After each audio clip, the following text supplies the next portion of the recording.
H Sridhar Rao ನಿವೃತ್ತ ಉಪಪ್ರಧಾನ ವ್ಯವಸ್ಥಾಪಕರು ಆಗಮಿಸಿದ್ದಾರೆ. ಅವರನ್ನ ವೇದಿಕೆಗೆ ಕರೆತರಬೇಕಾಗಿ ರವಿ ಕುಸ್ಬಿ ಅವರನ್ನು ಕೇಳ್ಕೊಳ್ತೀನಿ.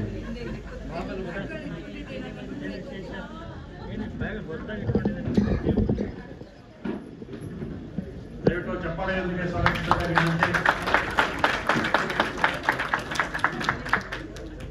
ಈಗ ಅವರ ಪರಿಚಯ ಮತ್ತು ಸ್ವಾಗತವನ್ನ ಮಾಡಬೇಕಂತ ಸಿದ್ದೇಶ್ವರ ಶರ್ಮಾ ಅವರನ್ನ ಕೇಳಿದ್ರು.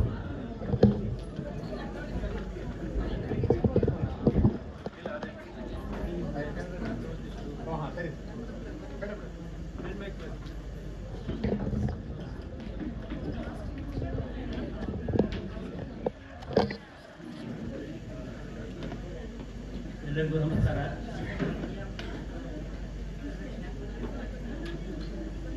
ಈಗ ಇಂದಿನ ಕಾರ್ಯಕ್ರಮದ 3ನೇ ಗೋಷ್ಠಿ ನಡೆಯಲಿದೆ. ಭಾರತೀಯ ಬ್ಯಾಂಕಿಂಗ್ ಕೃತಕ ಬುದ್ಧಿಮತ್ತೆ ಬಳಕೆ ಮತ್ತು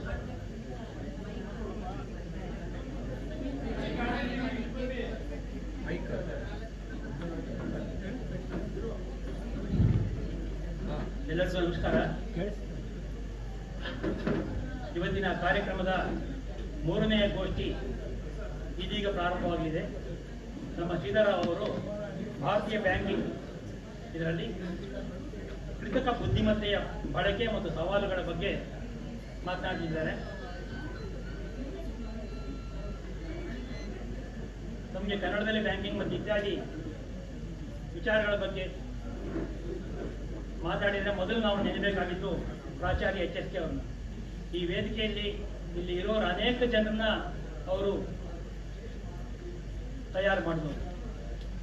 ಆದ್ದರಿಂದ ಪ್ರತಿ ಬಾರಿ ಅವರ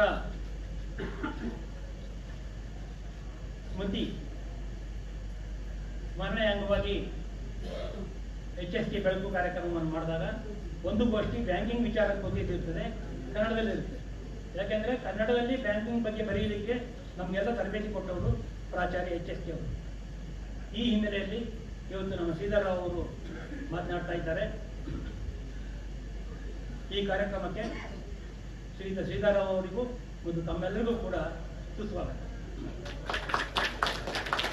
ಈಗ ಶ್ರೀಧರರಾವ್ ಅವರ ಒಂದು ಪರಿಚಯ ಹೇಳಬೇಕಂದ್ರೆ, ಶ್ರೀಧರರಾವ್ ಅವರು ಮೂಲತಃ ಶಿವಮೊಗ್ಗ ಜಿಲ್ಲೆ ಹೊಸನಗರ ತಾಲೂಕಿನವರು. ಮಂಗಳೂರಿನಲ್ಲಿ ಜನನ, ಶಿವಮೊಗ್ಗದಲ್ಲಿ ವಿದ್ಯಾಭ್ಯಾಸ. ಈಗ ಅವರು ಬೆಂಗಳೂರಿನಲ್ಲಿ ನೆಲೆಸಿದ್ದಾರೆ.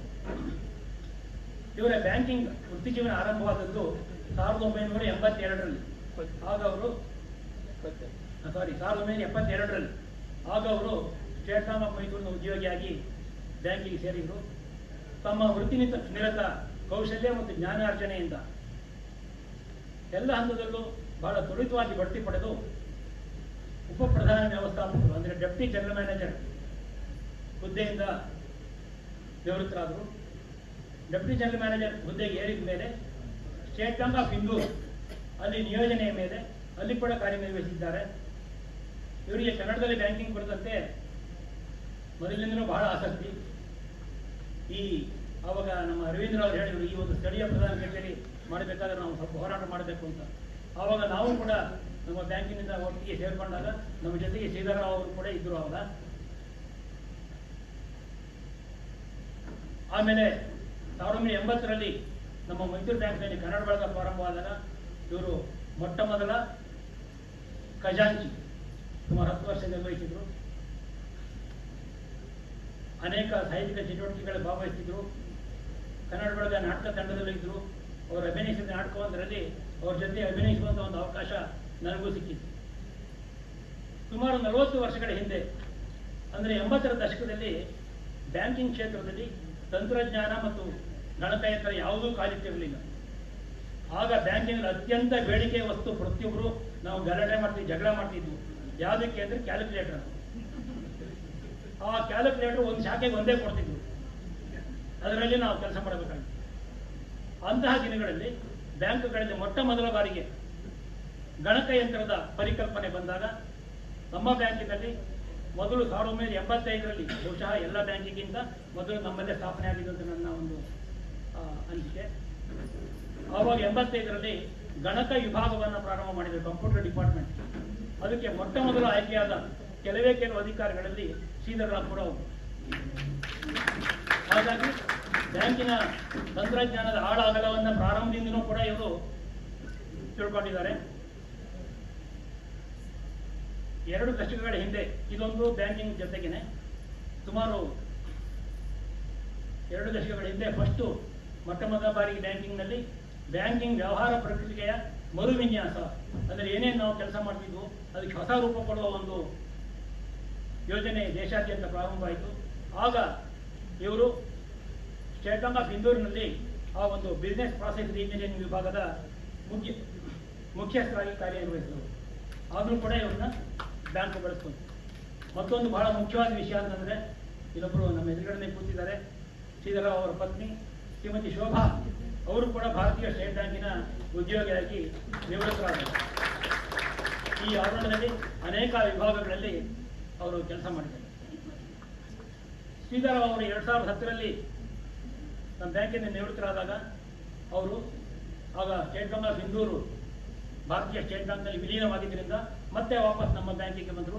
ನಮ್ಮ ಬ್ಯಾಂಕಿನ ಬೆಂಗಳೂರು ವಲಯ ಕಚೇರಿಯ ಮುಖ್ಯಸ್ಥರಾಗಿ 2010ರಲ್ಲಿ ನಿವೃತ್ತರಾದರು. ಆಮೇಲೆ ಸುಮ್ಮನೆ ಕೂತಿರ್ಬೇಕಾ, ಏನಾದರೂ ಮಾಡುತ್ತಿರುತ್ತಮ್ಮ, ಸುಮ್ಮನೆ ಇರಬೇಡ, ಸುಮ್ಮನಿದ್ದು ಭೂಮಿಗೆ ಭಾರವಾಗಬೇಡ ಅಂತ ಒಂದು ಅಡಿಗರ ಕೈವಾಣಿ ಇದೆ. ಆ ಪ್ರಕಾರ ಇವರು ಸುಮ್ಮನಿರೋದು ಬೇಡ ಅಂತ ನಿವೃತ್ತಿ ನಂತರೂ ಕೂಡ ತುಂಬಾ ಸಕ್ರಿಯವಾಗಿದ್ದಾರೆ. ಭೂಮಿಗೆ ಭಾರವಾಗಬಾರದು ಅಂತ ಆಕಾಶ ಸುತ್ತಲಿಕ್ಕೆ ಶುರು ಮಾಡಿದ್ರು. ಆಗ 13 ವರ್ಷಗಳಿಂದ ಮಾನವ ಸಂಪನ್ಮೂಲ ಸಲಹೆಗಾರರಾಗಿ ಹಲವು ಭಾರತೀಯ ಹಾಗೂ ಅಂತಾರಾಷ್ಟ್ರೀಯ ಸಂಸ್ಥೆಗಳಿಗಾಗಿ ಸೇವೆ ಸಲ್ಲಿಸಿ ಅಲ್ಲಿನ ಉದ್ಯೋಗಿಗಳ ಸಾಮರ್ಥ್ಯದ ಮೌಲ್ಯಮಾಪನ ಮಾಡಿ ಸೂಕ್ತ ಮಾರ್ಗದರ್ಶನ ನೀಡುವ ಕಾರ್ಯಕ್ರಮದಲ್ಲಿ ಇವತ್ತಿಗೂ ನಿರತರಾಗಿದ್ದಾರೆ. ಹಾಗಾಗಿ ಆಕಾಶ ಸುತ್ತು ಅಂತ ಹೇಳಿದೆ, ಆಗಿಂದಾಗಿ ವಿದೇಶ ಪರ್ಯಟನೆ ಕೂಡ ಇವರು ಮಾಡ್ತಾ ಇರ್ತಾರೆ. ಶ್ರೀಧರರಾವ್ ಅವರು ಸಾಹಿತ್ಯ ರಚನೆಯಲ್ಲಿ ತೊಡಗಿದ್ದು ತೀರಾ ಇತ್ತೀಚೆಗೆ. ಕೋವಿಡ್-19 ಕಾಲದಲ್ಲಿ ನಮಗೆಲ್ಲರಿಗೂ ಮಹಾ ಬಿಡುವು. ಕೋವಿಡೋತ್ತರ ದಿನಗಳು ಅನೇಕರಲ್ಲಿ ಹುದುಗಿದ್ದ ಪ್ರತಿಭೆಗಳನ್ನು ಬೆಳಕಿಗೆ ತಂದಿದೆ. ಈಗ ನಾವು ಸಮನ್ವಯ ಸಮಿತಿಯಲ್ಲಿ ಕೂಡ ಅನೇಕ ಬದಲಾವಣೆಗಳು ಕೋವಿಡ್ ದಿನಗಳಲ್ಲೇ ಆದವು. ನಮ್ಮ ಸಾಹಿತ್ಯ ದಾಸೋಹ ಕೂಡ ಆನ್ಲೈನಲ್ಲಿ ನಡೆಯಲಿಕ್ಕೆ ಶುರುವಾಯಿತು. ಅನಂತರ ಅನೇಕ ಆನ್ಲೈನ್ ಕಾರ್ಯಕ್ರಮಗಳನ್ನು ನಾವು ಮಾಡಿದ್ವಿ. ಹಾಗೆ ಸುಮ್ಮನೆ ಕೂರಲಾರದೆ ಕೋವಿಡ್ ದಿನಗಳಲ್ಲಿ ಶ್ರೀಧರರಾಯರು ತಮ್ಮ ಗಮನವನ್ನು ಸಾಹಿತ್ಯದ ಕಡೆಗೆ ಹರಿಸಿದರು. ಕಳೆದ 2 ವರ್ಷಗಳಲ್ಲಿ 3 ಕೃತಿಗಳನ್ನು ಪ್ರಕಟಿಸಿದ್ದಾರೆ. ಮೊದಲನೆಯ ಕೃತಿ 70ರಲ್ಲಿ 20 ಕಥೆಗಳು, ಒಂದು ಸಣ್ಣ ಕಥೆಗಳ ಸಂಗ್ರಹ. ನಂತರ ಪ್ರಾಜೆಕ್ಟ್ ಸರ್ಕೋಮಾ ಅಂತ ಒಂದು ಅವರ ಸ್ವಾನುಭವ ಕಥನ, ಹಾಗೂ ಇತ್ತೀಚೆಗೆ 7 ಸಹೋದರಿಯರು ಮತ್ತು 21 ದಿನಗಳು ಎಂಬ ಈಶಾನ್ಯ ರಾಜ್ಯಗಳ ಪ್ರವಾಸ ಕಥನ ಬಿಡುಗಡೆಯಾಗಿದೆ. ಇವರಿಂದ ಇನ್ನಷ್ಟು ಕೃತಿಗಳನ್ನು ನಿರೀಕ್ಷಿಸೋಣ. ಕೆಲವು ಕೃತಿಗಳನ್ನು ಬರೀತಾ ಇದ್ದಾರೆ. ಈಗ ಪ್ರಸ್ತುತ ಬ್ಯಾಂಕಿಂಗ್ ಕ್ಷೇತ್ರದಲ್ಲಿ ತಂತ್ರಜ್ಞಾನ ಮತ್ತು ಗಣಕಯಂತ್ರ ಇಲ್ಲದೆ ಯಾವ ಬ್ಯಾಂಕು ಮುನ್ನಡೆಯುವುದಿಲ್ಲ. ಮೊಬೈಲ್ ಬ್ಯಾಂಕಿಂಗ್, ಫೋನ್ ಪೇ ಮುಂತಾದ ತ್ವರಿತ ಹಣ ವರ್ಗಾವಣೆ ಜನಸಾಮಾನ್ಯರಿಗೂ ಕೂಡ ಇವತ್ತು ಕರ್ತನಾಮಾಲಕವಾಗಿದೆ. ಇತ್ತೀಚಿನ ದಿನಗಳಲ್ಲಿ ತಂತ್ರಜ್ಞಾನ ಇನ್ನಷ್ಟು ಮುಂದುವರೆದಿದೆ. ಕೃತಕ ಬುದ್ಧಿಮತ್ತೆ, ಆರ್ಟಿಫಿಷಿಯಲ್ ಇಂಟೆಲಿಜೆನ್ಸ್, ಈ ಪರಿಕಲ್ಪನೆ ಹಲವು ಕ್ಷೇತ್ರಗಳಲ್ಲಿ ಪಾದಾರ್ಪಣೆ ಮಾಡ್ತಾ ಇದೆ. ಇನ್ನೇನು ಕೆಲವೇ ದಿನಗಳಲ್ಲಿ ಬ್ಯಾಂಕಿಂಗ್ ಕ್ಷೇತ್ರದಲ್ಲೂ ಕೂಡ ಮಾನವ ಬುದ್ಧಿಮತ್ತೆ ಅಂದರೆ ಹ್ಯೂಮನ್ ಇಂಟೆಲಿಜೆನ್ಸನ್ನು ಹಿಂದಕ್ಕೆ ತಳ್ಳಿ ಕೃತಕ ಬುದ್ಧಿಮತ್ತೆ ದಾಪುಗಾಲಿಡಬಹುದು. ಮುಂದೆ ಕೌಂಟರ್ನಲ್ಲಿ ಕೃತಕ ಮಹಿಳೆ ಕುಳಿತು ಗ್ರಾಹಕರನ್ನು ತನ್ನ ನಲ್ಮೆಯ ನುಡಿಗಳಿಂದ ಸ್ವಾಗತಿಸಿ ತ್ವರಿತವಾಗಿ ಸೇವೆ ನೀಡುವಂತಹ ದಿನ ಬರಬಹುದು. ಅನೇಕ ನಮ್ಮ ಸಹೋದ್ಯೋಗಿಗಳು ಬ್ಯಾಂಕಿನಲ್ಲಿ ಸೇರಿಕೊಂಡು ಅಕ್ಕಪಕ್ಕದ ಕೌಂಟರ್ ಇಸ್ಕೊಂಡು ಪ್ರೇಮ ವಿವಾಹ ಆದವು. ಮುಂದೆ ಆರ್ಟಿಫಿಷಿಯಲ್ ಇಂಟೆಲಿಜೆನ್ಸ್ ಬಂದರೆ ಆ ಕೃತಕ ವ್ಯಕ್ತಿಗಳು ಅವರು ಕೂಡ ಪ್ರೇಮ ವಿವಾಹ ಆಗೋ ಸಂಭವ ಇದ್ದರೂ ಹೇಳಕ್ ಬರಲ್ಲ. ಆ ಥರ ದಿನ ಇದೆ. ಈ ಸಂದರ್ಭಗಳಲ್ಲಿ, ಈ ಹಿನ್ನೆಲೆಯಲ್ಲಿ ಇವತ್ತು ಶ್ರೀಧರರಾವ್ ಅವರು ಭಾರತೀಯ ಬ್ಯಾಂಕಿಂಗ್ ಕೃತಕ ಬುದ್ಧಿಮತ್ತೆಯ ಬಳಕೆ ಮತ್ತು ಸವಾಲುಗಳು ಎಂಬ ವಿಷಯದಲ್ಲಿ ಉಪನ್ಯಾಸವನ್ನು ನೀಡ್ತಾ ಇದ್ದಾರೆ. ಇದೆಲ್ಲರಿಗೂ ನಮ್ಗೆ ಹೊಸ ವಿಷಯ. ಇಲ್ಲಿವರೆಗೆ ನಾವು ಬ್ಯಾಂಕಿಂಗ್ ಕ್ಷೇತ್ರದಲ್ಲಿ ಕೃತಕ ಬುದ್ಧಿಮತ್ತೆಯ ಬಳಕೆ ಬಗ್ಗೆ ಕೇಳಿರಲಿಲ್ಲ. ಭಾವನಾತ್ಮಕ ಬುದ್ಧಿವಂತಿಕೆ ಅಂದರೆ ಎಮೋಷನಲ್ ಇಂಟೆಲಿಜೆನ್ಸ್ ಕುರಿತು ಸಾಕಷ್ಟು ಅಧ್ಯಯನ ಮಾಡಿರುವ ಶ್ರೀಧರರಾವ್ ಅವರು ಅವರ ಉಪನ್ಯಾಸ ಇಂದು ಹೊಸ ವಿಷಯವೊಂದರ ಮೇಲೆ ಬೆಳಕು ಚೆಲ್ಲಲಿದೆ. ಶ್ರೀ ಶ್ರೀಧರರಾವ್ ಅವರಿಗೂ ಮತ್ತು ತಮ್ಮೆಲ್ಲರಿಗೂ ಮತ್ತೊಮ್ಮೆ ಸ್ವಾಗತವನ್ನು ಬಯಸ್ತೇನೆ. ಈಗ ಶ್ರೀಧರ ಅವರು ಈ ವಿಷಯದ ಬಗ್ಗೆ ಮಾತಾಡಬೇಕು ಅಂತ ಕೇಳ್ಕೊಳ್ತೀನಿ. ಧನ್ಯವಾದಗಳು ಶ್ರೀಗೇಶ್ವರ ಶರ್ಮಾ ಅವರಿಗೆ. ಇದೊಂದು ನನ್ನ ಸೌಭಾಗ್ಯ ಅಂದ್ಕೊಂಡಿದ್ದೇನೆ. 2-3 ಕಾರಣಗಳಿಂದ. ಮೊದಲಾಗಿ ನಮ್ಮ ಇದಕ್ಕೆಲ್ಲ ಕಾರಣಕರ್ತರು ಅಂತ ಹೇಳಿದ್ರೆ ತಪ್ಪಿಲ್ಲ ಅಂತ ಅನಿಸುತ್ತೆ ರವೀಂದ್ರ ಅವರು. ಎಲ್ಲೋ ಒಂದು ದಿನ ಯಾವುದೋ ಒಂದು ಮದುವೆ ಪಾರ್ಟಿನಲ್ಲೋ ಅಥವಾ ಒಂದು ರಿಸೆಪ್ಷನಲ್ಲೋ ಸಿಕ್ಕಿದ್ರು. ಸ್ವಾಭಾವಿಕವಾಗಿ ಅವ್ರ ಮೊದಲು ಪರಿಚಯ ಇತ್ತು, ಆದರೂ ಕೂಡ ಸ್ವಾಭಾವಿಕವಾಗಿ ನನ್ನ ಪತ್ನಿ ಪರಿಚಯ ಮಾಡ್ತಿದ್ಲು. ಏನ್ ಮಾಡ್ತಿದ್ದೀರಿ ಅಂದಾಗ ಇತ್ತೀಚೆಗೆ ಒಂದು 2-3 ಪುಸ್ತಕ ಬರೆದಿದ್ದೀನಿ ಅಂತ ಹೇಳಿದೆ. ಅವರಿಗೆ ಕಿವಿ ನಿಮಿರಿತ್ತು. ಹಾಗಾದ್ರೆ ನೀವು ನಮ್ಮ ಸಮನ್ವಯ ಸಮಿತಿನಲ್ಲಿ ಯಾಕೆ ಸೇರಬಾರ್ದು ಅಂದರು. ಹಾಗೆ ಹೇಳಿದ ತಕ್ಷಣ ಮರುದಿನವೇ ಅವರು ಒಂದು ಅಪ್ಲಿಕೇಶನ್ ಕೂಡ ಕಳಿಸ್ಕೊಡ್ತು. ಹಾಗಾಗಿ ಒಂದು ಆಧಾರ್ಪಣೆ ಆಯ್ತು ಅಂತ ಹೇಳಿದ್ರೆ ತಪ್ಪಿಲ್ಲ. ಈ ಸಮನ್ವಯ ಸಮಿತಿನಲ್ಲಿ ಬಂದಾದ್ಮೇಲೆ ನನಗೆ ತಿಳಿಯಿತು, ಇದು ಅಂತಿಂತ ಸಮಿತಿ ಅಲ್ಲ, ಇದು ಎಂತೆಂಥ ಪ್ರತಿಭಾನ್ವಿತರು. ದಿನ ಬೆಳಗಾದ್ರೆ ಅದನ್ನು ತೆಗೆದುಕೊಂಡು ಓದುವುದೇ ಒಂದು ಸಂತಸದ ವಿಚಾರ. ಒಂದೊಂದು ಸಾರಿ ಅಲ್ಲಿ ಇಲ್ಲಿ ಸ್ವಲ್ಪ ಟಗಫಾರ್ ಬಂದರೂ ಕೂಡ ಅದರಲ್ಲೂ ಕೂಡ ಸಾಹಿತ್ಯಿಕ ಸಮಾಚಾರಗಳೇ ಬರ್ತಾ ಇರುತ್ತೆ. ಇಂತಹ ಒಂದು ವೇದಿಕೆಯಲ್ಲಿ ನನಗೊಂದು ಅವಕಾಶ ಕೊಟ್ಟಿದ್ದು ಮತ್ತು ನನ್ನನ್ನು ಬರಮಾಡಿಕೊಂಡ ನಿಮ್ಮೆಲ್ಲರಿಗೂ ಕೂಡ ನಾನು ಈ ಒಂದು ಅವಕಾಶಕ್ಕಾಗಿ ಕಾಯ್ತಾ ಇದ್ದೆ. ನಿಮಗೆಲ್ಲರಿಗೂ ಕೂಡ ನಾನು ಹೃತ್ಪೂರ್ವಕವಾಗಿ ನನ್ನ ವಂದನೆಗಳನ್ನು ಅದಕ್ಕೂ ಮಿಗಿಲಾಗಿ ಮತ್ತೊಂದು ಫೋನ್ ಕಾಲ್ ಬಂತು ರವೀಂದ್ರ ಅವರಿಂದ. ಹೀಗೆ ಬ್ಯಾಂಕಿಂಗ್ ಒಂದು HSK ಬೆಳಕು ಕಾರ್ಯಕ್ರಮ ಮಾಡ್ತಾ ಇದ್ದೀವಿ, ಅದರಲ್ಲಿ ನೀವು ಹೇಗೆ ಮಾತಾಡಬಲ್ಲಿದೆ ಅಂತ. ಇಷ್ಟೊಂದು ಅವಕಾಶಗಳನ್ನು ಕೊಟ್ಟಿರುವಾಗ ಏನೋ ಒಂದು ಅವಕಾಶ ನನಗೆ ಒಂದು ನನ್ನ ಹುಡ್ಕೊಂಡು ಬಂದಿರುವಾಗ, ಇಲ್ಲ ಅಂತಂದ್ರೆ ನನ್ನಂತ ಮೂರ್ಖ ಇನ್ನೊಬ್ಬ ಇರೋದಿಲ್ಲ ಅಂತ ಅಂದ್ಕೊಂಡು, ಇದರಲ್ಲಿ ಸಮಸ್ಯೆಗಳಿದೆ ನನಗೆ ಗೊತ್ತು. ಯಾಕೆಂದ್ರೆ ತುಂಬಾ ಟೆಕ್ನಿಕಲ್, ಇದು ತುಂಬಾ ಟೆಕ್ನಿಕಲ್. ಬಹಳ ಕನ್ನಡ ಪದಗಳು ನಿಮಗೆ ಸಿಕ್ಕೋಲ್ಲ, ಬಹಳಷ್ಟು ಇಂಗ್ಲಿಷ್ ಪದಗಳ ಜೊತೆಗೆ ಹೋಗ್ಬೇಕಾಗುತ್ತೆ. ಆದ್ರೂ ಕೂಡ ನೀವೆಲ್ಲರೂ ನನ್ನನ್ನು ಸಹಿಸ್ಕೊಳ್ತೀರಿ ಅನ್ನೋ ಒಂದು ದೃಷ್ಟಿಯಿಂದ ಇದಕ್ಕೆ ನಾನು ಒಪ್ಪಿಗೆಯನ್ನು ಕೊಟ್ಟೆ. ಇನ್ನೊಂದು ಅವಕಾಶ ನನಗೇನು ತೋರಿಸ್ತು ಅಂತಂದ್ರೆ, ಒಪ್ಪಿಗೆ ಕೊಟ್ಟಾದ್ಮೇಲೆ ತಯಾರಿ ನಡೆಸಲೇಬೇಕು. ಆರ್ಟಿಫಿಷಿಯಲ್ ಇಂಟೆಲಿಜೆನ್ಸ್ ಬಗ್ಗೆ ಅಲ್ಪ ಸ್ವಲ್ಪ ನಾಲೆಜ್ ಇದ್ದಿದ್ರಿಂದ ಈ ಒಂದು ಪ್ರತಿಭಾನ್ವಿತರ ಮುಂದೆ ಬರಬೇಕಲ್ಲ ಅನ್ನೋದ್ರಿಂದ ಇನ್ನೊಂದಿಷ್ಟು ಜಾಸ್ತಿ ಓದ್ಕೋಬೇಕಾಯ್ತು. ಹಾಗೆ ನನ್ನ ಪರಿಚಿತ ನಮ್ಮ ಬಾಣವರ ಶ್ರೀಧರ್ ಕೂಡ ಅವ್ರ ಜೊತೆನೂ ಸ್ವಲ್ಪ ಇದ್ರ ಬಗ್ಗೆ ವಿಮರ್ಶೆ ಮಾಡಿದೆ. ಹಾಗೂ ಬೇರೆ ಬೇರೆ ಪತ್ರಿಕೆಗಳಲ್ಲೂ ಕೂಡ ನೋಡ್ಕೊಂಡ್ಬಿಟ್ಟು ಒಂದಿಷ್ಟು ವಿಚಾರಗಳನ್ನು ಈಗ ಮಂಡನೆ ಮಾಡಲಿಕ್ಕೆ ಇಷ್ಟಪಡ್ತೀನಿ. ಇನ್ನೊಂದು ಸಂತೋಷ ಅಂದರೆ HSK ಅವರು ಬಹುಶಃ ಶರ್ಮಾ ಮತ್ತು ನಾವೆಲ್ಲ ಒಟ್ಟಿಗೆ ಅವ್ರ ಜೊತೆಯಲ್ಲಿ ನಾನಂತೂ ತುಂಬ ಅಲ್ದಿದ್ರು ಕೂಡ ನನಗೂ ಅವರ ಜೊತೆಯಲ್ಲಿ ಒಡನಾಟ ಇತ್ತು. ಸ್ಪೆಷಲಿ ಬ್ಯಾಂಕಿಂಗ್ ನಿಘಂಟು ಈ ಎಲ್ಲ ವಿಚಾರಗಳಲ್ಲಿ ಮೈಸೂರು ಬ್ಯಾಂಕಿನ ಕನ್ನಡ ಬಳಗದಿಂದ ಮತ್ತು ನಿಮ್ಮ ಈ ಒಂದು ಸಾಹಿತ್ಯದ ಇದರಿಂದ ಬಹಳಷ್ಟು ಸಹಕಾರವನ್ನು ಮಾಡುವಾಗ ಅವರನ್ನು ಆಗಾಗ ನಾವು ಮೀಟ್ ಮಾಡಿದ್ದು ಇತ್ತು. ಅದೊಂದು ಸಂತೋಷದ ವಿಚಾರ. ಸೊ ಈ ಒಂದು ಗೌರವನ ನನಗೆ ಕೊಟ್ಟಿರೋದು ರಿಯಲಿ ನಾನು ನಿಮ್ಮೆಲ್ಲರಿಗೂ ಮತ್ತೊಮ್ಮೆ ಧನ್ಯವಾದಗಳನ್ನು ಹೇಳುತ್ತಾ ನಾನು ನನ್ನ ಈ ಒಂದು ಪ್ರಬಂಧವನ್ನು ಮಂಡಿಸಲಿಕ್ಕೆ ಇಷ್ಟಪಡ್ತಾ ಇದ್ದೇನೆ. ಬ್ಯಾಂಕಿಂಗ್ ಪರಿಕಲ್ಪನೆ ಒಂದು ಸ್ವಲ್ಪ ಹಿಂದಕ್ಕೆ ಹೋಗೋಣ. ಯಾಕೆ ಅಂತಂದ್ರೆ ಮೊದಲುಗಳ ತರ ಅದು ಬ್ಯಾಂಕಿಂಗ್ ಬದಲಾವಣೆ ಆಗ್ತಾ ಬಂತು.